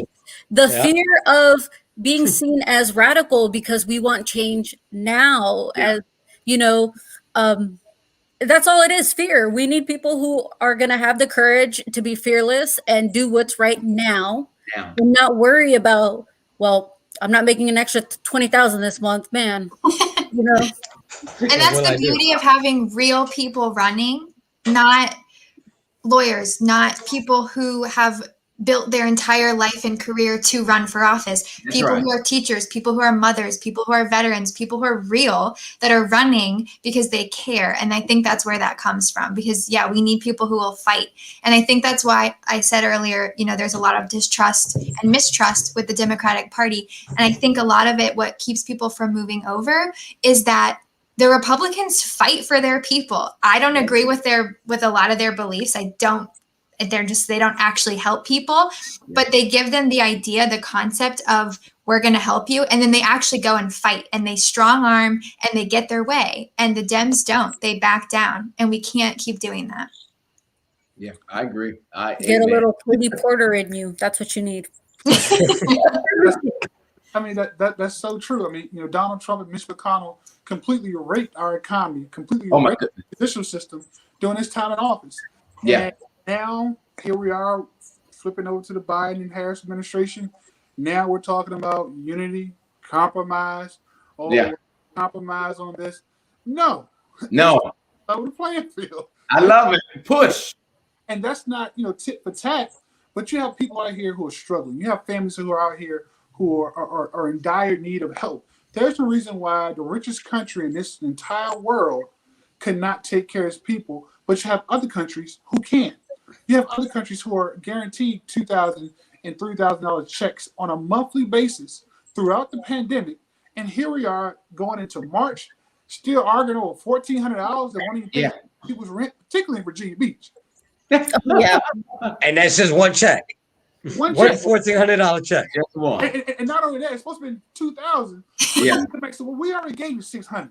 Yeah. Come on, man. I mean, but like you guys said, that goes back to so many Democrats are, if I'm primaried, I don't want to lose. Look, this is, like you said, the time to push our agenda. I would be steamrolling. I would steamroll all out. Just let's get it done. The worst they can do is in 2 years try to redo. Let's push this stuff through, y'all. That's just, come on, let's get it done. You're right. Hey. Now, a federal minimum wage hike to $15 an hour was also removed from the COVID bill. And in Virginia, the General Assembly didn't take a hard enough look at removing right to work. Do you three want to use your efforts in the legislature to get the people more money at their jobs and stronger labor rights? Who's starting with that? Hannah, we're going to start with you this time. Yeah, no question. Yeah, people need money. People need support.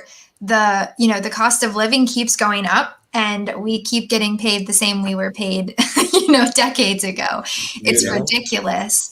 And yeah, I think that everyone deserves a living wage, and they deserve a wage that will let them actually live a life. I'm tired of working, 2 jobs. I was working for a nonprofit and teaching to make ends meet. It shouldn't be like that. You should be able to do the things you need to do, work the job you want, work the job you have, and be able to live and play. It shouldn't all be going into bills. It shouldn't all be, this month do I pay for my car to get fixed, or do I buy food for my family? It shouldn't be like that. People should be able to live and thrive. And, I've had the blessing of being able to go to Europe and Australia at different parts of my life, and to see that the way that their cultures just flourish and people are taken care of and they're healthy and they're happy because they feel supported, they're paid enough, they're given medical care, they're given the support they need from their government, and they're able to then live and help each other and lift each other up. And I would love to see us get there. My grandfather on my mother's side was an immigrant, and I forget who said it at the beginning, but I wrote it down because he said, "I love it so much, this country, I want it to get better." And I was so frustrated with the Trump regime and that era. I felt very beat down. I was very discouraged, and I just couldn't understand what he saw. Like, why did he leave? What was so, what has happened from that point to now? And I want it to be better. I want this to be a place that is so beautiful and bountiful, because I really think that's what it is. And I love this country. I love the people here, and I want us to meet the level that we can. I want us to be the best that we can and be that country that people see when they see us. They see us as this pillar, this beacon, and I want to actually be that when they get here. I don't want them to be met with violence and discrimination and their children getting put in cages. I'm tired of this, and we have to do better. And I think that starts with taking care of our people. Pay them a living wage, give them support them through their labor rights, support them through their wage, support them through things like medical insurance, and support the immigrants that are coming here. Make sure everyone's taken care of. Victoria, to you. Oh, of course. I think that's everybody who actually has people's interest in mind's answer. And I also have noticed a lot of people are kind of confused or not really caught up with what right to work means. They kind of push it as it's your choice to work here, and it's your choice to negotiate if you can, which we really all know that negotiation really doesn't apply to laborers jobs or low income jobs, some medium jobs. Negotiation happens at higher levels of jobs. So I can't just go apply at McDonald's and say, well, the minimum is $7.25, but because I have a right to work, I have a right to negotiate. That's not how it works. Right. So people, it sounds good. Right to work sounds good, but if you get into the details of it, it's really deterring you from joining a union who has vacation time, who has health insurance, dental insurance, vision insurance, life insurance, like all the things that you shouldn't be sacrificing your body for just to scrape by are part of this union. And if it wasn't such an important aspect of workers' lives, why do they try so hard to deter you from unionizing? Why is Amazon working overtime to deter people from unions?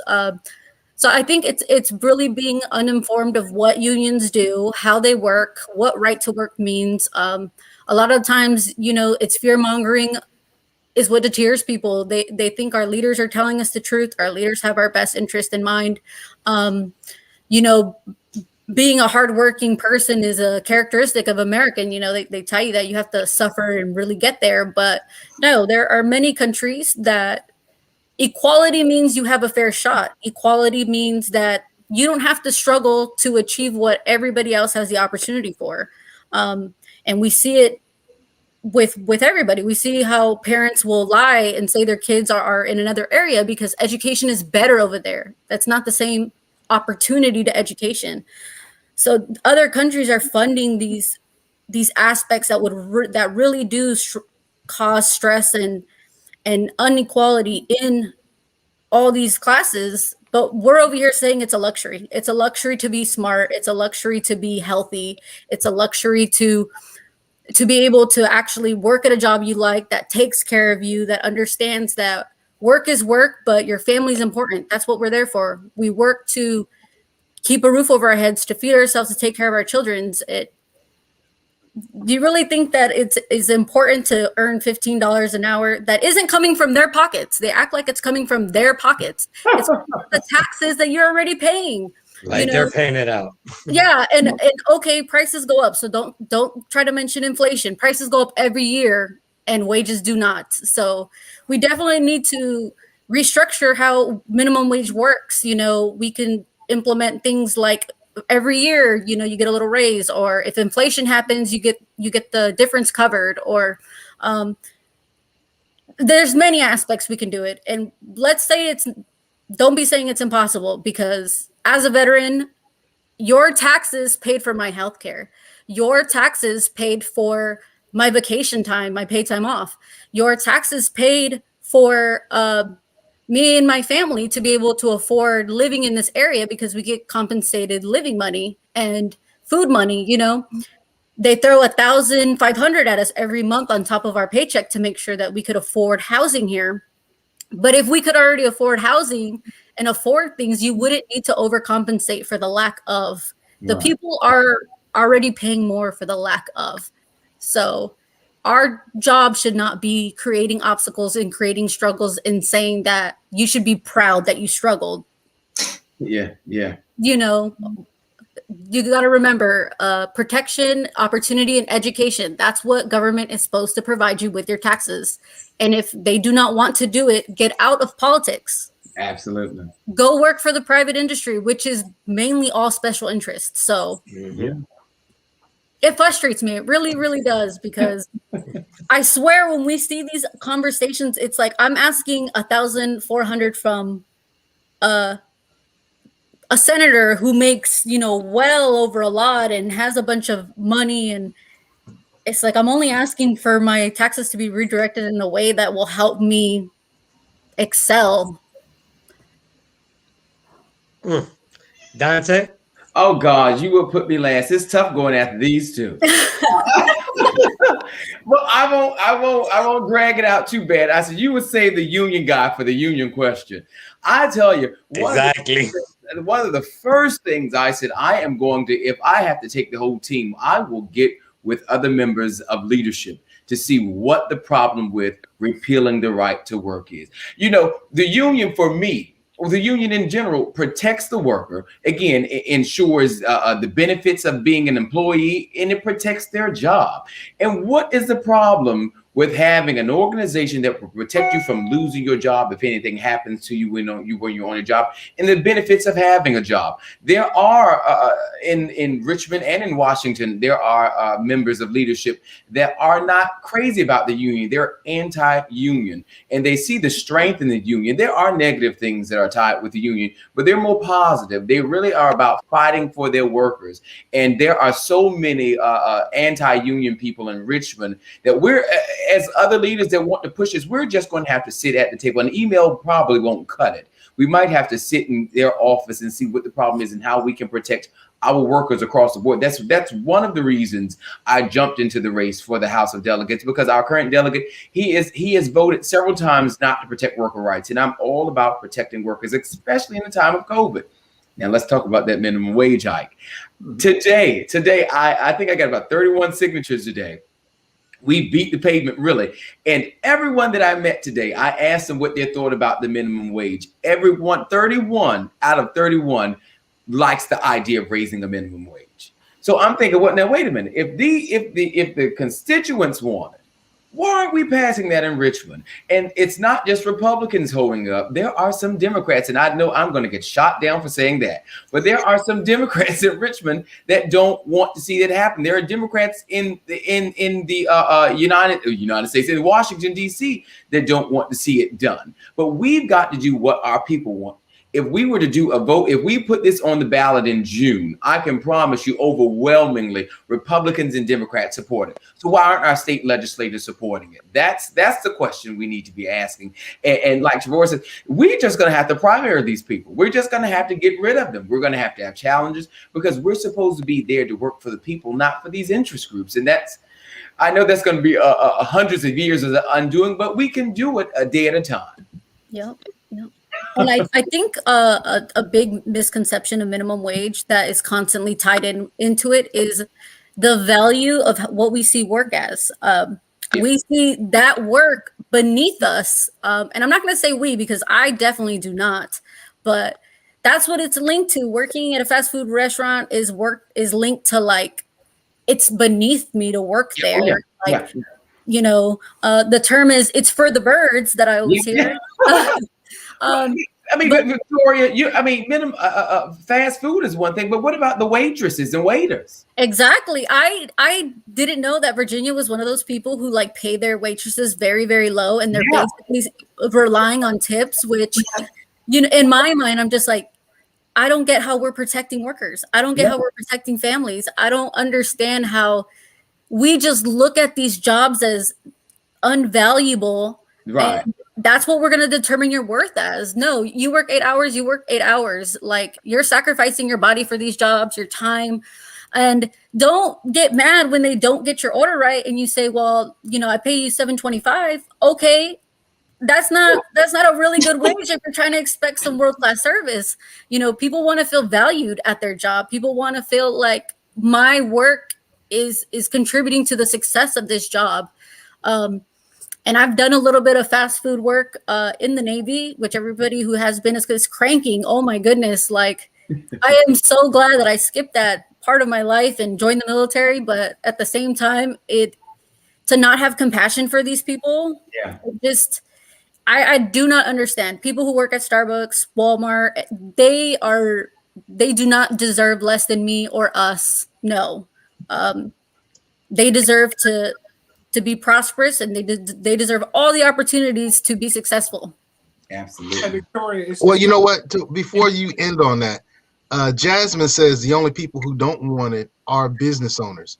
Tavares, Dante, you walked and you talked to 31 people and got their. Okay, cool. And the rest of you have had conversations with people. What are the business owners saying? Who's starting that? Take that, whoever, take it. I'll start with it. I'll be frank with you. I have not spoken to many business owners. I mean, there are more there are more workers than there are business workers. So business owners. So I've spoken with more so of the workers. But I can tell you, I do have friends that have businesses. I'm good friends with a few little restaurants in the area, and I've mentioned it to them, and they said, "Well, Dante, what kind of tax incentive would the state possibly giving us?" And that's what the legislators need to be looking at. What can we give them to benefit their workers? I'll scratch your back for scratching theirs, and that's how state legislators need to do. But again, it's a good deal of those big industries that don't see the benefit of paying their workers. And there is a lot that's tied in with making more. The production might increase. There's so much tied into it. Besides, the big industry just looks at, oh, these are more that I have to pay these people, and just like Victoria said, oh, these are those jobs that they could care less about. But those people should not have to work 2 and 3 jobs to take care of their families and loved ones. And I will talk to more business owners. Seko, I'll take that as my mission this week. But the one business owner that I did speak to about it did ask about what the legislators would be incenting them to do it. And that we need to figure out, because it's time that our workers are brought up to bat. They shouldn't have to work 2 and 3 jobs and, like I said, wear themselves and their bodies useless. It's insane. Great. And I just wanted to piggyback off of what Victoria was saying before about the waitresses and the waiters.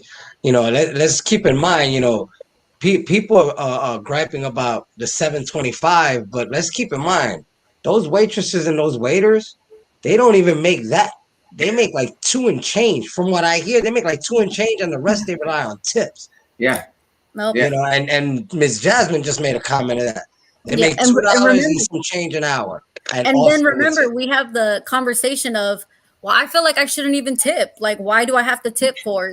Their job should be compensating for their work. And then you have people on the internet talking about, like, I only give them $2.50 or $5 is too much. Like, then we have another debate on tips. So we shouldn't always feel obligated to tip these people. But if you've ever worked in the industry, you understand what their income is like.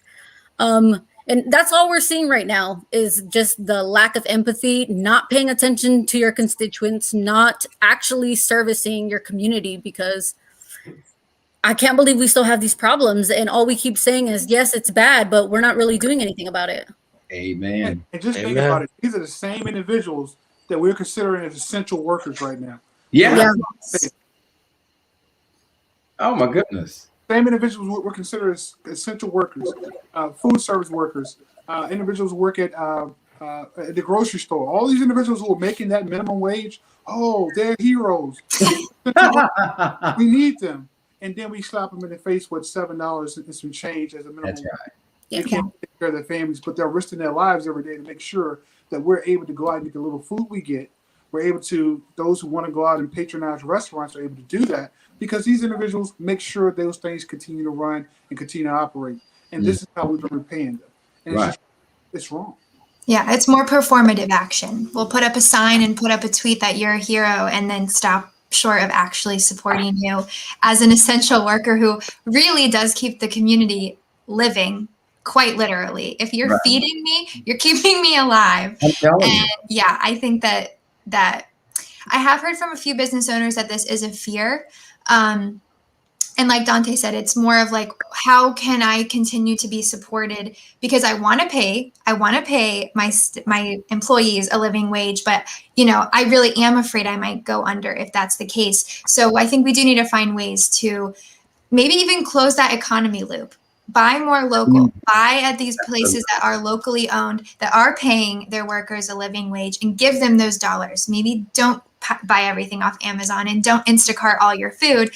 Go to these local stores, go to local grocers, go to local restaurants and buy from them. Support your neighbors. I mean, that's what we're talking about as politicians, as candidates here. We want to support our neighbors. We all can support our neighbors. You don't have to be a politician or a local leader to support your community. Hannah, get my phone number before we get off this air. I'll give you guys a few ideas. One of the things that, I remember when I ran, I did talk to a lot of business owners because I wanted to raise the minimum wage in 2019 when I ran. One of the key things were I didn't talk to any business owner who did not want to compensate their employees at the $15 an hour. Their main concerns were, we're being taxed to death. We're being taxed more than the big companies. Right here in Chesterfield County, we have an Amazon distribution center, an Amazon plant. Amazon makes millions and millions of dollars a year, but particularly here in Chesterfield, pay little to nothing in taxes because one of the agreements were when they bought their plant here, well, you guys won't have to pay taxes or little or nothing for a few years because they're going to bring so many jobs. Well, that's a slap in the face to the mom and pop shops who also provide jobs here in the community. And absolutely. I remember I talked to a sole proprietor, and he paid almost $100,000 that year in taxes for his family business. And you're looking at Amazon, who paid probably less than that and made millions of dollars in profits. So I think as legislators, as future legislators, you all really need to look at big business and start taxing them more than we're actually taxing small business. Warren Buffett even said he should not be paying less in taxes than his secretary. So we should have this same format to how we tax big businesses opposed to small businesses. There's no reason why a mom and pop shop with a staff of 5 is paying less in taxes than a mega company like Walmart or Amazon who has thousands of employees. It just doesn't equal out. But that goes. I'm sorry. Corporate welfare. It's crazy. Even there are Democrats right now in Richmond that big business has the hold of them. In Washington D.C. Look at Joe Manchin. Are you kidding me? You're holding up this. It's like, but we have Joe Manchins in Richmond. There are so many people in Richmond that are tied in with these big industries that could pour tons of money into our schools, into our infrastructures, into climate change. And why not tax them? They have it.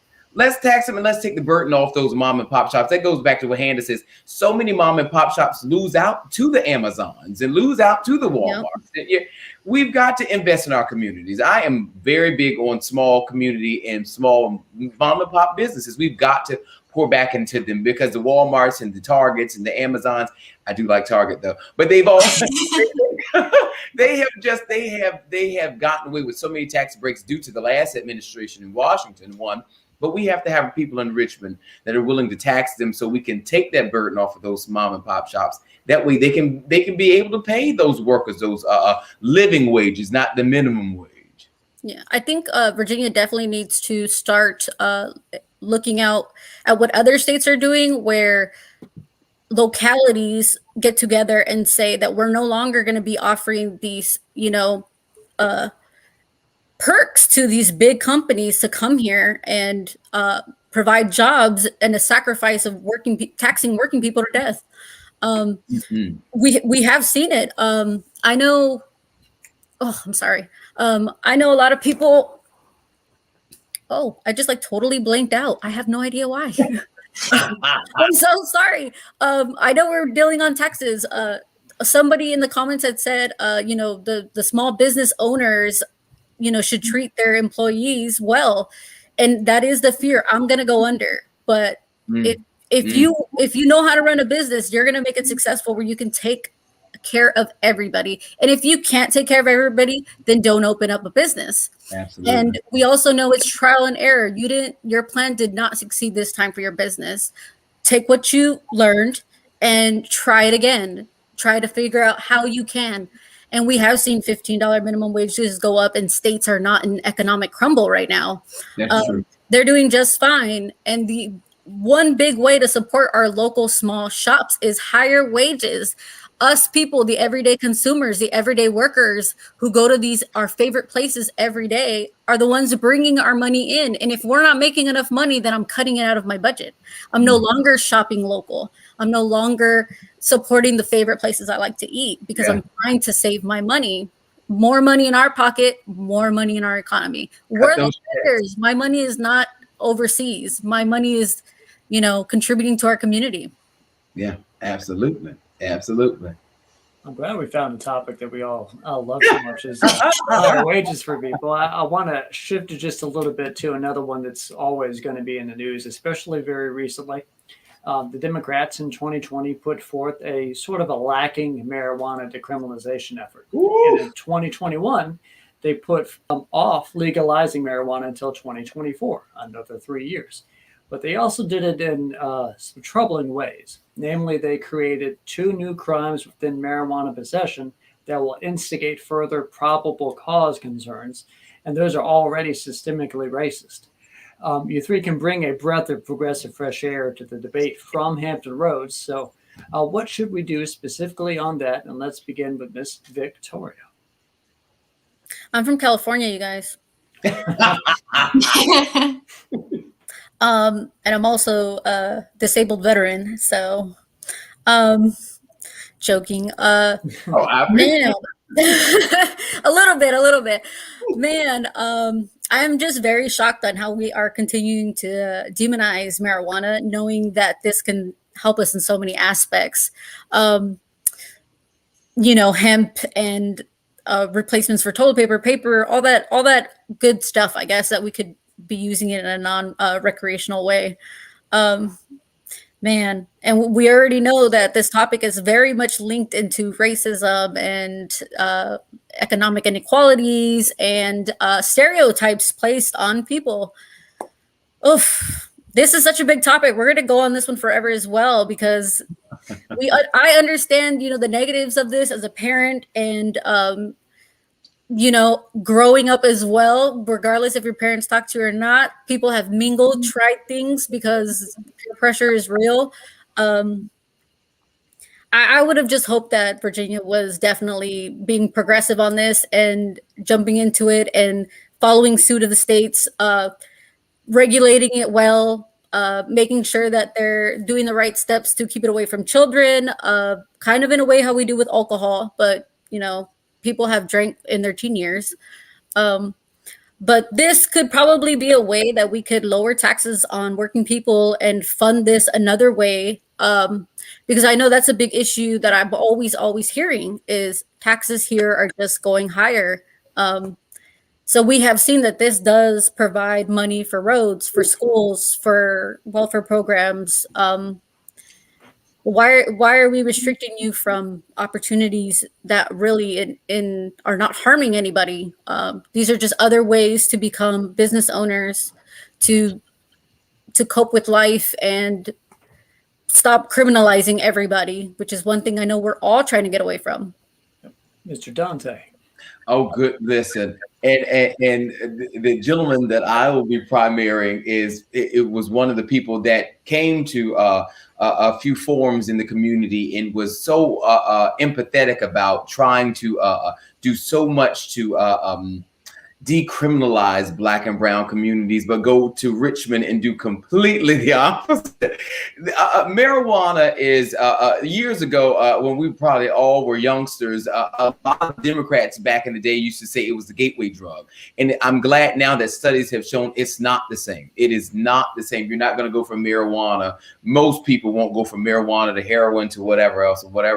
And I'm glad to say that. But I wish that our state legislator could take a look at Colorado and Nevada and California and see how they're doing it.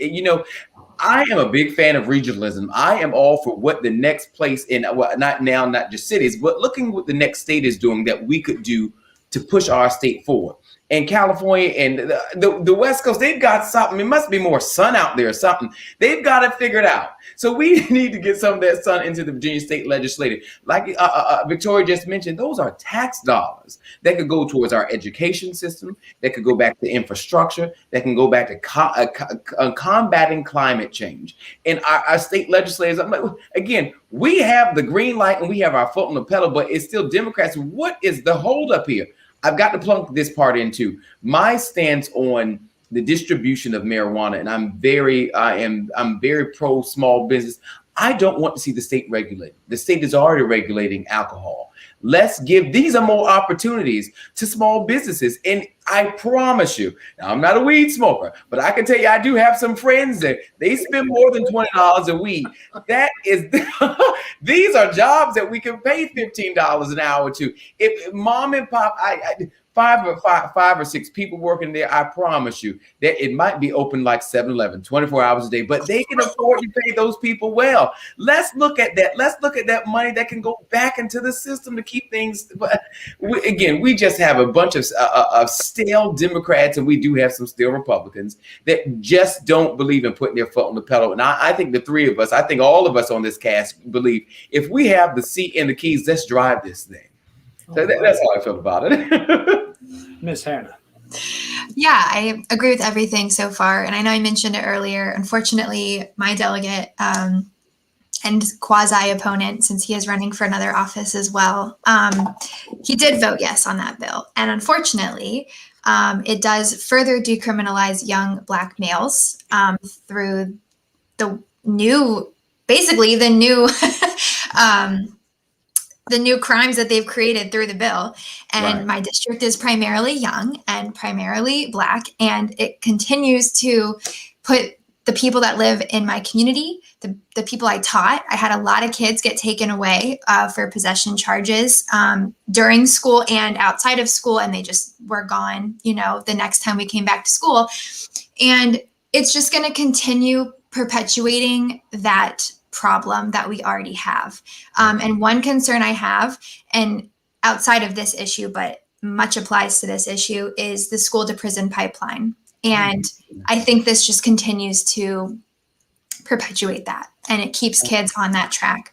And we have to get away from that. I agree with what Tori said. We need to do something to make sure that kids are being protected. I mean, I know marijuana is by and large not the same as alcohol, but your brain is still developing and it does have some neurological effects. So there should be some type of precaution being taken for kids, at least to make it more difficult, like we try to with alcohol, for them to get it. But we can't put them in, a pathway to get in more trouble now that we've legalized it, and continue criminalizing people. We've already said, young Black males are targeted more, especially with marijuana charges. This doesn't go in effect for 3 more years. So we have 3 more years of people continuing to be disproportionately targeted and put into jail for this. And I just don't think that's acceptable. Absolutely. Agreed. Mr. Divorce, why don't you bring in the next one? Yeah, sure. So I've got another question for you guys. Let's expand on how Virginia should handle criminal justice and policing. General Assembly then passed a repeal to mandatory minimums per Justice Way Forward. Mandatory minimums contributed to a 121% increase in African Americans in prisons. And last night, the U.S. House of Representatives passed the George Floyd and Justice Policing Bill, which included banning no-knock warrants and qualified immunity for law enforcement. The Virginia General Assembly did not eliminate qualified immunity, even though they had 2 opportunities to do it. It also didn't redirect funding from our over-militarized forces toward community-based policing programs. Should we relook at all of those issues here in Virginia? What are we starting with? Let's start with you, Dante. Absolutely. Listen. Absolutely. Again, we've been saying this all night, and I think this is going to be our trademark. If we have the keys in the seat, let's drive this thing. Let's get it done. But there are Democrats. This blows me. Mines is one of them, that are not doing what they need to do to forward this thing in Richmond. And that's like, don't get me wrong, I am a fan of the union, the FOP, and I have family members and good friends that are police officers, and they agree that there needs to be accountability. And I just don't understand it. We've seen it in the news, and thank God that the our U.S. House of Representatives has gotten it figured out. But why can't we get this figured out in Richmond? What do we need to do to better serve our community? And statistics have shown this. We've got to hold these police departments responsible. Something I spoke about while running for city council in Portsmouth was about community policing and making sure that our departments reflect the communities from which they serve. And that's something I'm big on. If our police departments reflect their constituency, a number of the issues will go down. But something else I've got to tag into there is mental health awareness. For goodness sakes, I think I was on a podcast with my delegate, and I was like, God, please just say it. Then you please. But it's like, what is the problem? There's so many parts to the criminal, the reforming of all these departments, but we just need to sit together as Democrats, because I can promise you the Republicans don't want to hold the police responsible for anything.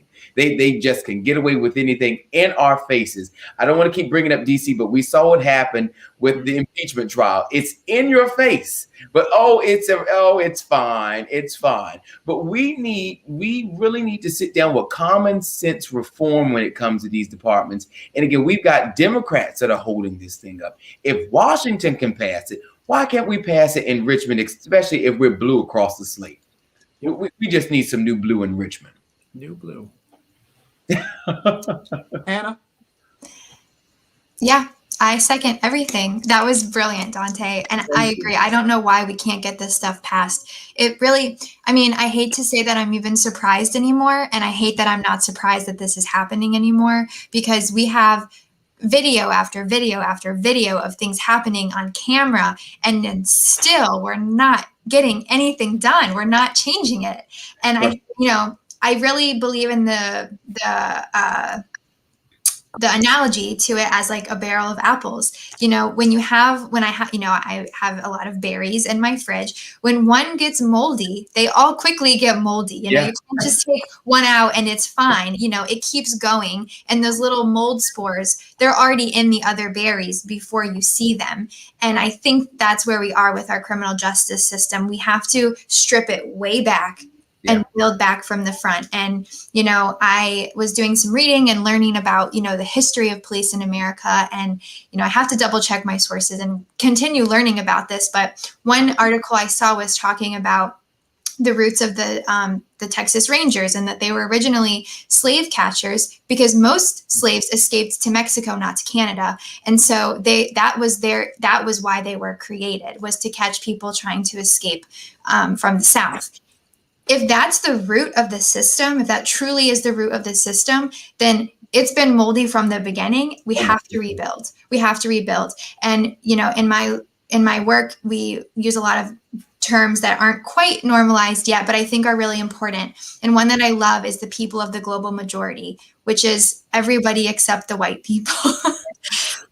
The people of the global majority are the people being disproportionately targeted by our government and our police. Oh my God. That shouldn't be the case. If you are partaking in crime, of course, we need to rehabilitate you. That doesn't mean we need to incarcerate you. And I think that needs to be a conversation, as well as how do we effectively rehabilitate people. And I think it starts with, one, addressing those moldy mold spores in the police system. And I think it's also putting resources into the community, right? Crime typically stems from needs not being met. People aren't just going to go steal. The average person isn't going to just go steal because they want to. Of course, there's a few kleptomaniacs that they just like to do that. But for the general population, they're not going to steal because they want to. It's out of necessity, right? And people engage in crimes. They get involved with gangs. They get involved with illegal drug distribution because they don't have money. They don't have resources, and we're not giving that to them. Instead, we're giving cops paramilitary gear and pumping them full of money. And those sheriffs, those different police officers are then reinvesting into our politicians. If you look at where your opponents' monies come, I'm sure some of them have taken money from local sheriff's offices. That's why I think this isn't getting done. Again, it goes back to that campaign finance. It goes back to where our politicians get their money and then where our money is then distributed. Absolutely. Yeah. Great response, Hannah. Just a little more education on it. Not just the Texas Rangers, but policing in America itself is based off slave patrols. Mm-hmm. Yeah. Slave patrollers were police officers. And if we look throughout history, how it's always been, the criminal justice system has never been a rehabilitative system. No. It's more to have a punitive system, even dating back to black codes after slavery. We couldn't be slaves no more until the 13th Amendment came in and said, okay, we can make you a slave if you commit a crime. Mm-hmm. And even right now, if you do your research, the Department of Corrections is the biggest money maker. They make more money than any other agency here in the state of Virginia. And you look at all the actual little to nothing they pay their laborers, which are individuals who are incarcerated. Victoria? Oh man, I'm pretty sure every state in this country could relook at all these issues, especially telling the truth on them. Yeah. I think a lot of people kind of link crime to how good police are funded. So if they're not funded, crime is gonna just skyrocket. But people forget that you call the police after something happens, because usually they cannot do anything until something happens. We've seen parents call and say, hey, my significant other is, threatening me with a gun, or he hits me or something. And it's kind of like, oh, well, we can't really do much until he kills you. Then we can do something about it. So we always want to make sure that we're addressing that root issue, right? Like Dante said, and Hannah, people don't just do this because they're bored. Absolutely. I grew up in a community that had a lot of gang violence and a lot of, police not doing what they should have been doing. But everybody that I grew up with that joined a gang, it was because, their parents weren't around. They had no guidance, or they were very poor. And joining a gang is opportunities not to legally acquiring money, but it is a way to get money. So if we could fix all these issues, we wouldn't have to address so if we tell people, if you kill somebody, that's the worst thing you could do. But if you're a cop, no biggie. But we have seen that the union protects cops, and we handle crimes because the cities don't want to fund for these lawsuits. They don't want to fund for all the issues that happen that the union covers them for. And police, any law enforcement, any of that should be seen as you should be scared to lose your job. You have all these good benefits, you get paid well, but you shouldn't think you can do whatever you want as a police officer. You should have fear of losing your job for misconduct or for killing somebody unlawfully. You shouldn't just see it as, oh, well, I'm going to be fine because, I have immunity from this. No. If someone were to kill your family member, you'd want justice. Absolutely. It doesn't matter what they did in their past lives, what they said to somebody.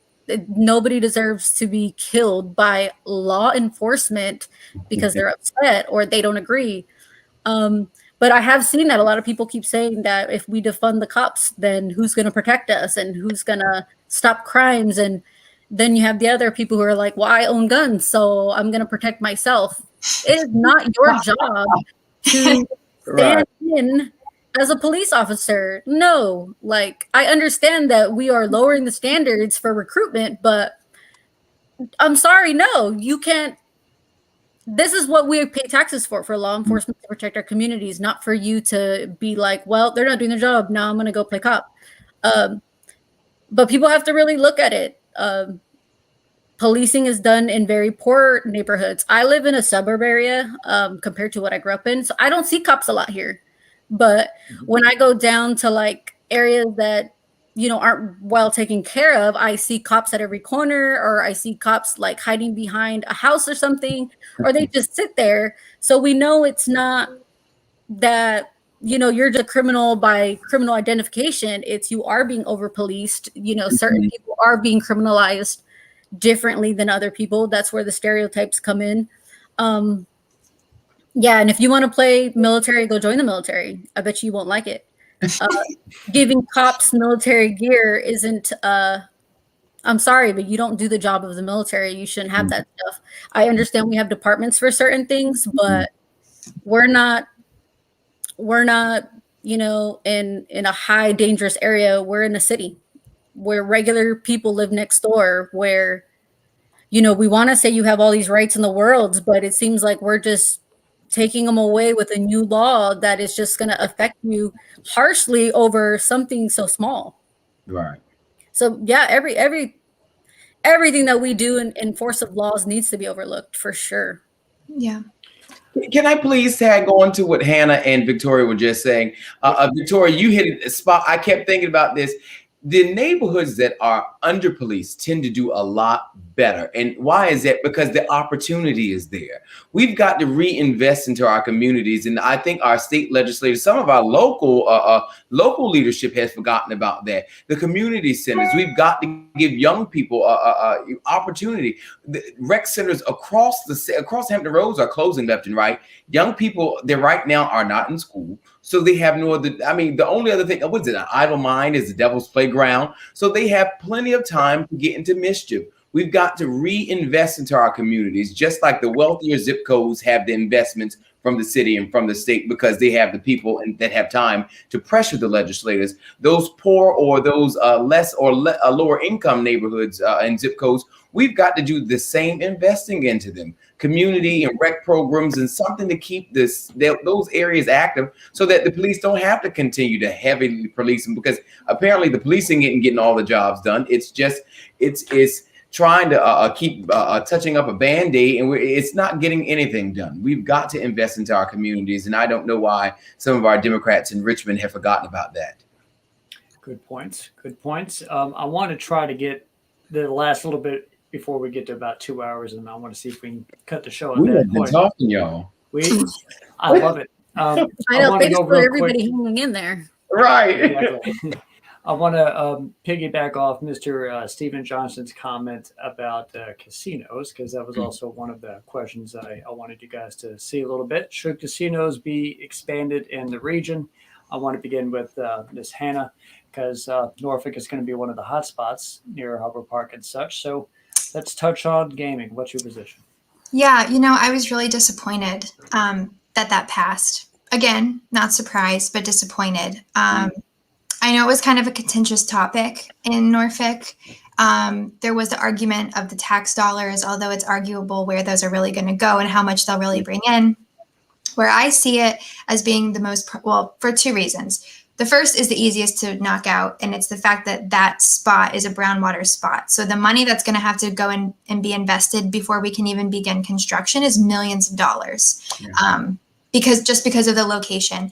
It's also an environmental concern because it continues to flood there. So ongoing, that's going to be a continuous problem. My second biggest issue is, again, the demographic of my community. There's a lot of lower income people. A lot of people are struggling. Most people, I would say, are struggling. I think it's few and far between that people are actually very wealthy and thriving. I can pinpoint the neighborhoods I think that's really going on in. Most people are struggling financially, and most people, as I said, are Black and young, so they're already set up against the system.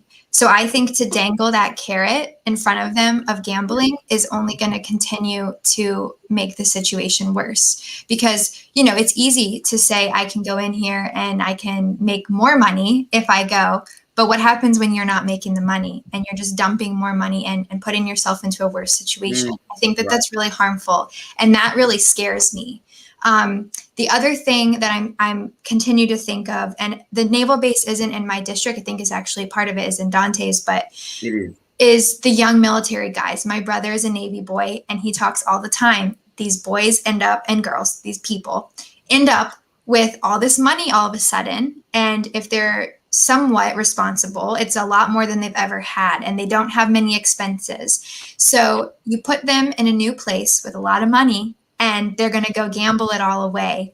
Absolutely. And I know alcoholism is also rampant within the military. A lot of people go and drink when they're gambling, which only makes it worse. Yeah. So that really, really scares me. And, I was also, again, to go back to campaign finance, because I think it's just really important. I think it really guides the way politicians vote, whether or not they admit it or not, or are even conscious of it. But again, our current delegate, my opponent, he took money from casinos, like upwards of 10 grand. And also served as the counsel for the Vote Yes PAC here in Norfolk. So I get the tax benefits are on the table as something we can consider, but I think the negative potential outcomes outweigh it for everybody involved. I don't think it's going to be good long term. And it's honestly kind of embarrassing that this is like the best thing that we thought we could do with our city. I think that there's so many cooler, more, progressive, more interesting things that we could have done to create jobs for the people in our city and for an attraction for our city more than a casino. That's just, I know it's a really contentious topic though. Also, a couple of gaming opportunities are coming through Portsmouth way. So, Mr. Dante, what's your position on that? I'm kind of with Hannah. When it came up to election time this past November, I voted no. And granted, I wasn't the 79th House Delegate District, but I voted no because, especially for Portsmouth, and unfortunately, that bit of Norfolk doesn't fall in my district, but constituents in my district would be. But I voted no because, again, to piggyback on what Hannah said, there's so much more we could do with these open lands of space. But again, there are so many of our delegates and state senators that have been bought out. And again, they've forgotten about the constituents and they've only looked at their interests in getting reelected or their pocket. So I am absolutely there. I was not a fan of it. I have yet to see where all the money will be going. Oh, there's so much money that's going to be coming to Portsmouth and Norfolk. We would like to think that will be a great thing, but I do look at the negative parts of it. There is alcoholism. There is the addiction to gambling. There are so many pros and cons with it in Portsmouth in particular, not Norfolk though. Portsmouth, we already have a shortage of police officers. I think it's 40 plus police officers we're already short. I'm looking at the attraction and the people that will bring. If we already are just barely keeping policing of the people we have now, imagine the more people that the casino will bring, and the more the drugs and there's a heads and a tails to the thing. But point blank, I wish we would invest the money in something else than the casino. I just always think about, oh gosh, do we need to look like Atlantic City in the next 10 years? I don't think so. I don't think so. But I'm not a fan of it, but the people voted for it. So if that's what the people want, I will support it. But I just pray that everything goes in the right direction. But we've definitely got some work ahead to do, some major work ahead to do. Miss Victoria, do you echo their thoughts? Oh, for sure. You guys hit most of the spots I wanted to touch on. I feel like everybody always concentrates on trying to push the message of this is going to create jobs without really getting into the details of the negatives that are going to happen to the area that these casinos are going to. I would have thought it would have been a better idea to put a casino in like the middle of nowhere almost. So you're not, having the... everybody's watching what the casino is going to be doing. So you're not exposing communities to crime. You're not exposing communities to drugs. You're not exposing the communities to gambling or anything like that, because we do understand that, gambling does ruin lives. And yes, the military, we see people who get cars with very high interest rates because they're new with money. They never really were taught how to be responsible for money. So we're also going to have conflicts of interest with the military that we have here. But I feel like there was more cons there. I definitely think it should have been something that was put out away from the city so that people have to go out there and kind of secluded from children and young impressionable people and businesses. I definitely was also disappointed with that decision, but they very much pushed it with jobs. That's all I kept seeing. This casino is going to bring job. Yeah. Well, I think it's similar to what we deal with as running as candidates is if the candidates are the ones that are getting all this money from the vote yes and all the casino and the gaming industry, it's the vote no people are the ones going up against the big dollars, the big dogs that are already in there. It's what I'm sure, all going through right now.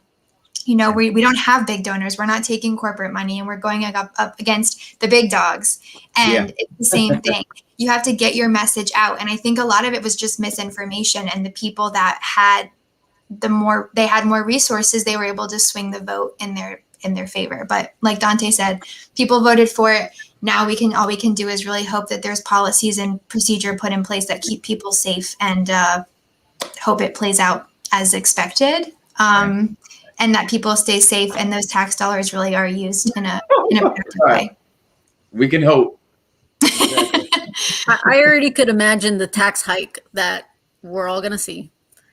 Good point. Oh, yeah. Well, we touched on a lot of good policy tonight. I want to wrap up starting from west to east, starting with Mr. Dante over in Portsmouth. What is good about your district in 2021, and why you're wanting to celebrate it by running for office? What's good? What's good about it's, the gorgeous parts of Portsmouth and Norfolk and Chesapeake. I'm grateful about that. What's good about, I'm familiar with all three cities, and I'm grateful for that because I've worked in all three. I have family in all three, and all three are progressively forward-thinking people. I've taken time to go to all three and meet people, and all of them agree that minimum wage should come up. All of them agree that we need to combat coastal flooding and climate change, and all of them agree that our workers should be protected. So I'm gratefully well-rounded within my communities, and I'm glad to say that. And I'm glad that my communities know that there is something better. They deserve a fighter in Richmond, not someone that will be sold out. I've got to say this to everyone. I've been reading Shirley Chisholm's book, Unbought and Unbossed. And I keep saying that when I get to Richmond, I'm going to be unbought and unbossed. I'm supposed to be sent to Richmond to fight for the little people, and all of the people in the district that I've met have agreed with that. And I'm praying that I get their vote on June 8th. On June 8th, I need them in June. Not June 8th. I need them. Ms. Hannah, your parts of Norfolk. What's good about it as you get close to running for it in this June? The people. I love the people of Norfolk. I love the people. They uplift me. I love to see them rally together. We have beautiful community gardens. St. Paul's is in the middle of being destroyed. People are being put out on the streets with housing vouchers that aren't going anywhere. What are they doing? They're investing back in themselves. They're outlining a plan of how they're going to take care of the kids. What are they going to do? How are they going to keep them in school? How are they going to give them positive resources and outlets? Build community gardens, take care of each other, lift each other up. I love that. It's something I've always loved about Norfolk. When I moved here 5 years ago, I was welcomed in with open arms. And I really appreciate the people. I think they make it what it is. We are a tight-knit community. And like Dante said, most people are forward thinking, they care, and they want to see progress. I think a lot of it is just people have been left behind by the status quo of the Dem party. And I think they really need to be uplifted. And I hope that more progressive politics, more progressive candidates, if not myself and all of us, those that come behind us, I hope that it gives the people in my district the little light that they need to come to the polls. We have low voter turnout. If you can do anything, if you're watching and you're in District 89, please go vote. We have such low voter turnouts, like 30%. You have to come vote. You have to speak your voice because it really does matter. It really does. And if we can get more progressive people in office, people who aren't taking corporate money and people who really do care and are invested in the community, we're going to see really good change. I love being out on the streets. I'll be out at a protest on Saturday again once I'm done getting my signatures. We're there for each other and we show up. And that's what I really love the most. You're going to see really good. Ms. Victoria, you represent the easternmost portion tonight. What is good about your area of Virginia Beach? What just makes you so proud to be running for it? Oh, man. A community for sure. Since being here, I could tell that Virginia Beach in general is very family oriented. We have military families here. We have retired families here, first-time parents here. So they're very much invested in what things that we can get done in this district, what things we can do with our families, how activities basically. So I love First Landing Park. Like, I love going there for the beach. I love just the park in general. But I have definitely loved how everybody just seems to be very big on community. Like, the only thing we're disagreeing on is how to continue connecting and building bridges with the community. And a lot of it is money, like being able to afford it, being able to live here, actually investing in Shore Drive so that, you know, residents can go there as well as tourism, because, you know, I know a lot of people try to avoid it when tourism is around, and, you know, you shouldn't. You should be wanting to go with the tourism and enjoy it. And you know I'm a big beach person, so I really stuck to this area because I was just like, I love that the beach is not so far away and it's such a chill place, and there's so many new restaurants opening up. It's really just a really good social living area for families, single people. It doesn't matter. You can find something here.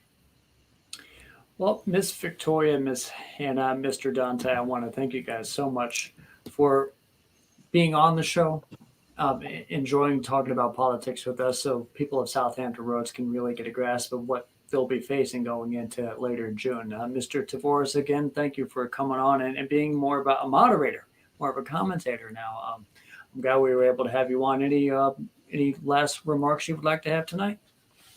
No, I really enjoyed tonight and talking to these three progressive-minded candidates out in the Totwood area. Spent 12 years of my life out in Norfolk, Virginia Beach, so I know the area very well. And I hope you all get the opportunity to represent the area if you put forth a good platform. But if so happen you are elected, don't forget the issues that you ran on. We have a lot of Democrats who run on progressive agendas and progressive platforms. They get to Richmond, they forget all about it. You know, and we've seen a little bit too much of that, and we need Democrats with backbones. We need more Democrats who are progressive Democrats, particularly who are like Mitch McConnell, and push a Democratic, progressive Democratic based platform.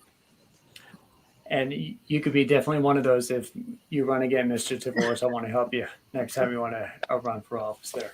Again, thank you guys for coming on and just talking politics. That's what we like to do here at the Beach Brother Show, and let everyone see who we are. I want to thank all the viewers for tuning in tonight. I hope each of you guys have a great evening, and let's close on out. You've been watching the Beach Brother Show, and make sure before you go to sleep tonight, go on over to Hannam Kinder for delegate, Victoria Luevanos for delegate, Dante Walston for delegate. Like, share their pages, even drop a little money their way if you'd like to donate, a little donate. A girl can dream. Exactly. Again, thank you guys so much, and we will see you guys next time. All right, good night. This show was brought to you by Positive Vibes Incorporated, our consulting services. We do credit fixes, we do tax resolution, we lend private money, and debt consolidation. So if you need some of these services, we're waiting here for you. Credit fixes, tax resolutions, private money, and debt consolidation. Make sure you call Positive Vibes Incorporated.